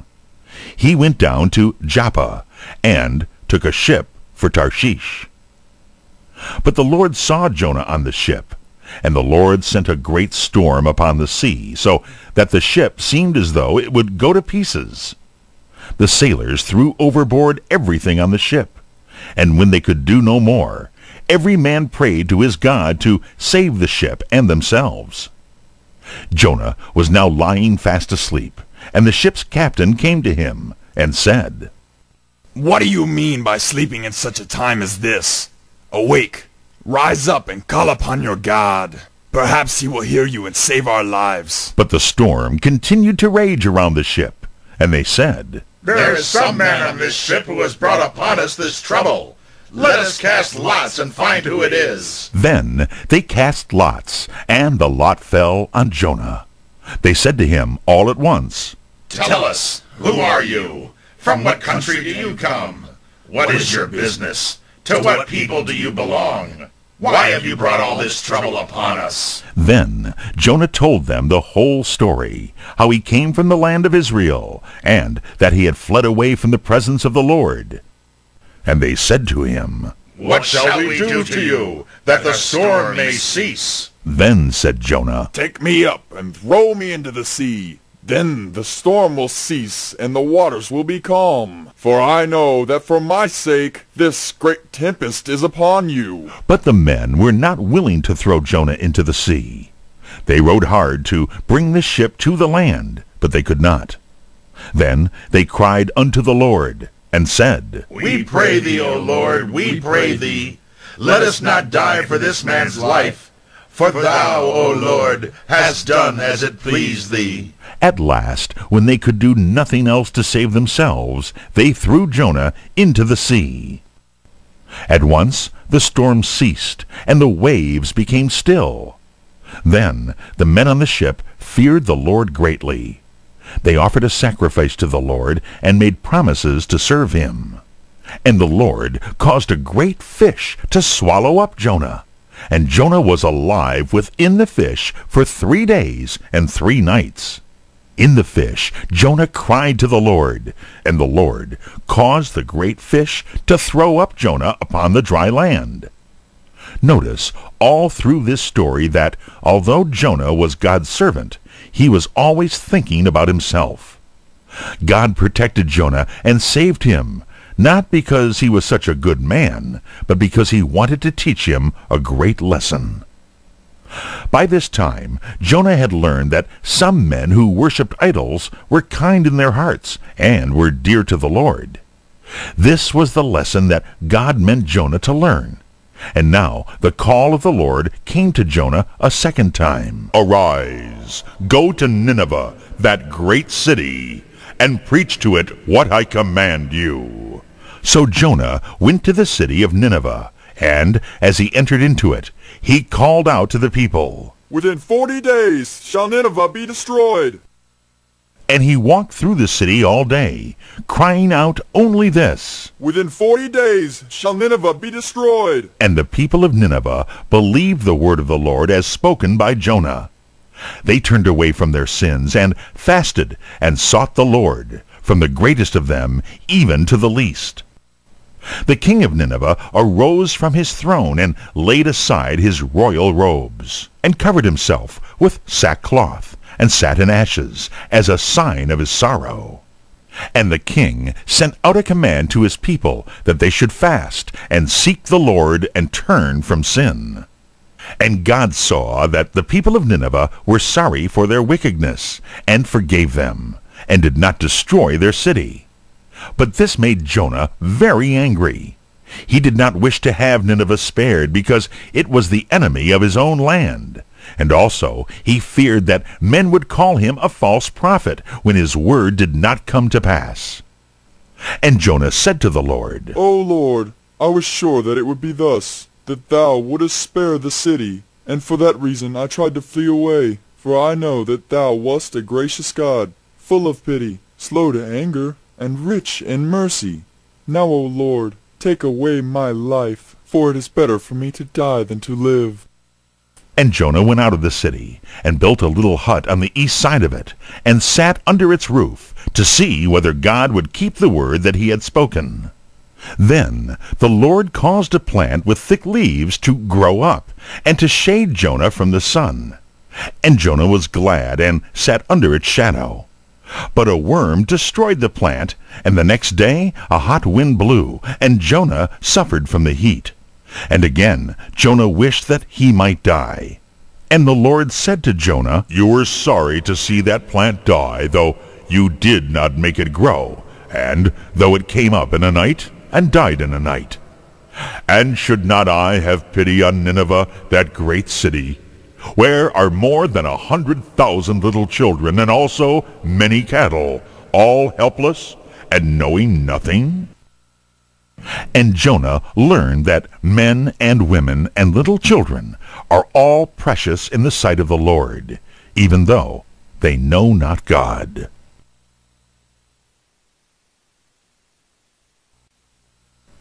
There was in the land of Judah a wicked king named Jehoiakim, son of the good Josiah. While Jehoiakim was ruling over the land of Judah, Nebuchadnezzar, a great conqueror of nations, came from Babylon with his army of Chaldean soldiers. He took the city of Jerusalem and made Jehoiakim promise to submit to him as his master. And when he went back to his own land, he took with him all the gold and silver he could find in the temple. And he carried away as captives very many of the princes and nobles, the best people in the land of Judah. When these Jews were brought to the land of Chaldea or Babylon, King Nebuchadnezzar gave orders to the prince, who had charge of his palace, to choose among these Jewish captives some young men who were of noble rank and beautiful in their looks, and also quick and bright in their minds, young men who would be able to learn readily. These young men were to be placed under the care of wise men, who should teach them all that they knew, and fit them to stand before the king of Babylon, so that they might be his helpers to carry out his orders. And the king wished them to be wise, so that they might give him advice in ruling his people. Among the young men thus chosen were 4 Jews, men who had been brought from Judah. By order of the king, the names of these men were changed. One of them, named Daniel, was to be called Belteshazzar. The other 3 young men were called Shadrach, Meshach, and Abednego. They were taught in all the knowledge of the Chaldeans, and after 3 years of training, they were taken into the king's palace. King Nebuchadnezzar was pleased with them more than with any others who stood before him. He found them wise and faithful in the work given to them, and able to rule over men under them. And these 4 men came to the highest places in the kingdom of the Chaldeans. At one time, King Nebuchadnezzar caused a great image to be made and to be covered with gold. This image he set up as an idol to be worshipped on the plain of Dura, near the city of Babylon. When it was finished, it stood upon its base or foundation, almost 100 feet high, so that upon the plain it could be seen far away. Then the king sent out a command for all the princes and rulers and nobles in the land to come to a great gathering, when the image was to be set apart for worship. The great men of the kingdom came from far and near and stood around the image. Among them, by command of the king, were Daniel's 3 friends, the young Jews, Shadrach, Meshach, and Abednego. For some reason, Daniel himself was not there. He may have been busy with the work of the kingdom in some other place. At one moment, in the service before the image, all the trumpets sounded, the drums were beaten, and music was made upon musical instruments of all kinds, as a signal for all the people to kneel down and worship the great golden image. But while the people were kneeling, there were 3 men who stood up and would not bow down. These were the 3 young Jews, Shadrach, Meshach, and Abednego. They knelt down before the Lord God only. Many of the nobles had been jealous of these 3 young men, because they had been lifted to high places in the rule of the kingdom, and these men who hated Daniel and his friends were glad to find that these 3 men had not obeyed the command of King Nebuchadnezzar. The king had said that if anyone did not worship the golden image, he should be thrown into a furnace of fire. These men who hated the Jews came to the king and said, O king, may you live forever! You gave orders that when the music sounded, everyone should bow down and worship the golden image. and that if any man did not worship, he should be thrown into a furnace of fire. There are some Jews whom you have made rulers in the land who have not done as you commanded. Their names are Shadrach, Meshach, and Abednego. They do not serve your gods, nor worship the golden image that you have set up. Then Nebuchadnezzar was filled with rage and fury at knowing that anyone should dare to disobey his words. He sent for these 3 men and said to them, O Shadrach, Meshach, and Abednego, was it by purpose that you did not fall down and worship the image of gold? The music shall sound once more, and if you then will worship the image, it will be well. But if you will not, then you shall be thrown into the furnace of fire to die. These 3 young men were not afraid of the king. They said, O King Nebuchadnezzar, we are ready to answer you at once. The God whom we serve is able to save us from the fiery furnace, and we know that he will save us. But if it is God's will that we should die, even then you may understand, O King, that we will not serve your gods nor worship the golden image. This answer made the king more furious than before. He said to his servants, Make a fire in the furnace hotter than ever it has been before, as hot as fire can be made, and throw these 3 men into it. Then the soldiers of the king's army seized the 3 young Jews as they stood in their loose robes with their turbans on their heads. They tied them with ropes and dragged them to the mouth of the furnace and threw them into the fire. The flames rushed from the open door with such fury that they burned even to death the soldiers who were holding these men. And the men themselves fell down, bound into the middle of the fiery furnace. But an angel befriended them, and they were unhurt. King Nebuchadnezzar stood in front of the furnace and looked into the open door. As he looked, he was filled with wonder at what he saw. And he said to the nobles around him, Did we not throw 3 men bound into the fire? How is it then that I see 4 men loose walking in the furnace, and the 4th man looks as though he were a son of the gods? And the nobles who stood by could scarcely speak, so great was their surprise. It is true, O king. At last they said to Nebuchadnezzar, That we cast these men into the flames, expecting them to be burned up, and we cannot understand how it happens that they have not been destroyed. The king came near to the door of the furnace as the fire became lower, and he called out to the 3 men within it, Shadrach, Meshach, and Abednego, ye who serve the Most High God, come out of the fire and come to me. They came out and stood before the king in the sight of all the princes and nobles and rulers, and every one could see that they were alive. Their garments had not been scorched, nor their hair singed, nor was there even the smell of fire upon them. Then King Nebuchadnezzar said before all his rulers, Blessed be the God of Shadrach, Meshach, and Abednego, who has sent his angel and has saved the lives of these men who trusted in him. I make a law that no man in all my kingdom shall say a word against their God. For there is no other God who can save in this manner those who worship him. And if any man speaks a word against their God, the Most High God, that man shall be cut in pieces, and his house shall be torn down. After King Nebuchadnezzar died, his kingdom became weak, and the city of Babylon was taken by the Medes and Persians under Cyrus, a great warrior. The lands which had been the Babylonian or Chaldean Empire now became the Empire of Persia, and over these Darius was the king. King Darius gave to Daniel, who was now a very old man, a high place in honor and in power. Among all the rulers over the land, Daniel stood first, for the king saw that he was wise and able to rule.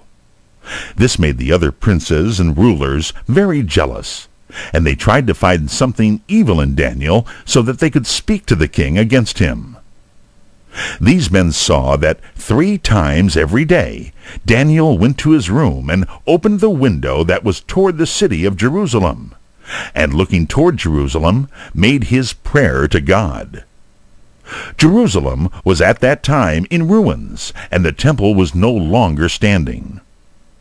But Daniel prayed 3 times each day with his face toward the place where the house of God had once stood, although it was many hundreds of miles away.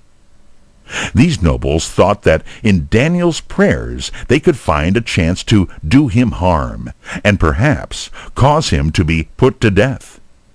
They came to King Darius and said to him, All the rulers have agreed together to have a law made that for 30 days no one shall ask anything of any god or of any man, except from you, O king, and that if anyone shall pray to any god or shall ask anything from any man during the 30 days, except from you, O king, he shall be thrown into the den where the lions are kept. Now, O king, make the law and sign the writing, so that it cannot be changed. For no law among the Medes and the Persians can be altered. The king was not a wise man, and being foolish and vain, he was pleased with this law which would set him even above the gods. So, without asking Daniel's advice, he signed the writing, and the law was made. And the word was sent out through the kingdom, that for 30 days no one should pray to any god. Daniel knew that the law had been made, but every day he went to his room 3 times and opened the window that looked toward Jerusalem, and offered his prayers to the Lord, just as he had prayed in other times. These rulers were watching nearby, and they saw Daniel kneeling in prayer to God. Then they came to the king and said, O King Darius, have you not made a law that if anyone in 30 days offers a prayer, he shall be thrown into the den of lions? It is true, said the king. The law has been made, and it must stand. They said to the king, There is one man who does not obey the law which you have made. It is that Daniel, one of the captive Jews. Every day Daniel prays to his God 3 times, just as he did before you signed the writing of the law. Then the king was very sorry for what he had done, for he loved Daniel, and knew that no one could take his place in the kingdom.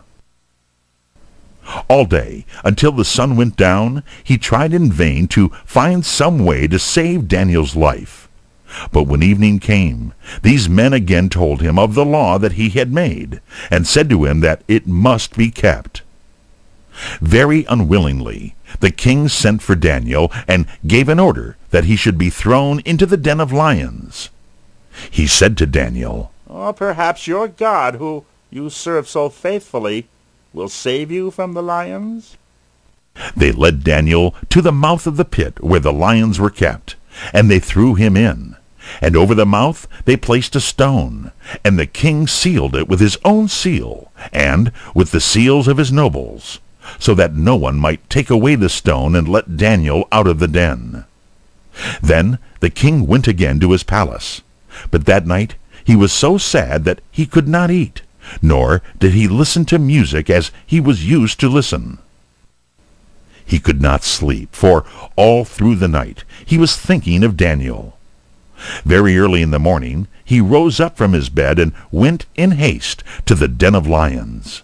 He broke the seal and took away the stone, and in a voice full of sorrow he called out, scarcely hoping to have an answer, O Daniel, servant of the living God, has your God been able to save you from the lions? And out of the darkness, in the den, came the voice of Daniel, saying, O king, may you live forever. My God has sent his angel, and has shut the mouths of the lions. They have not hurt me, because my God saw that I had done no wrong, and I have done no wrong toward you, O king. Then the king was glad. He gave to his servants orders to take Daniel out of the den.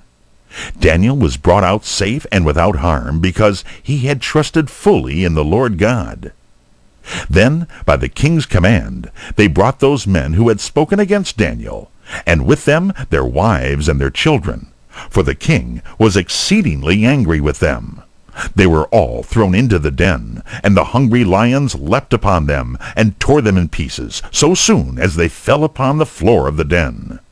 After this, King Darius wrote to all the lands and the peoples in the many kingdoms under his rule. May peace be given to you all abundantly. I make a law that everywhere among my kingdoms men fear and worship the Lord God of Daniel, for he is the living God above all other gods, who only can save men. And Daniel stood beside King Darius until the end of his reign, and afterward, while Cyrus the Persian was king over all the lands.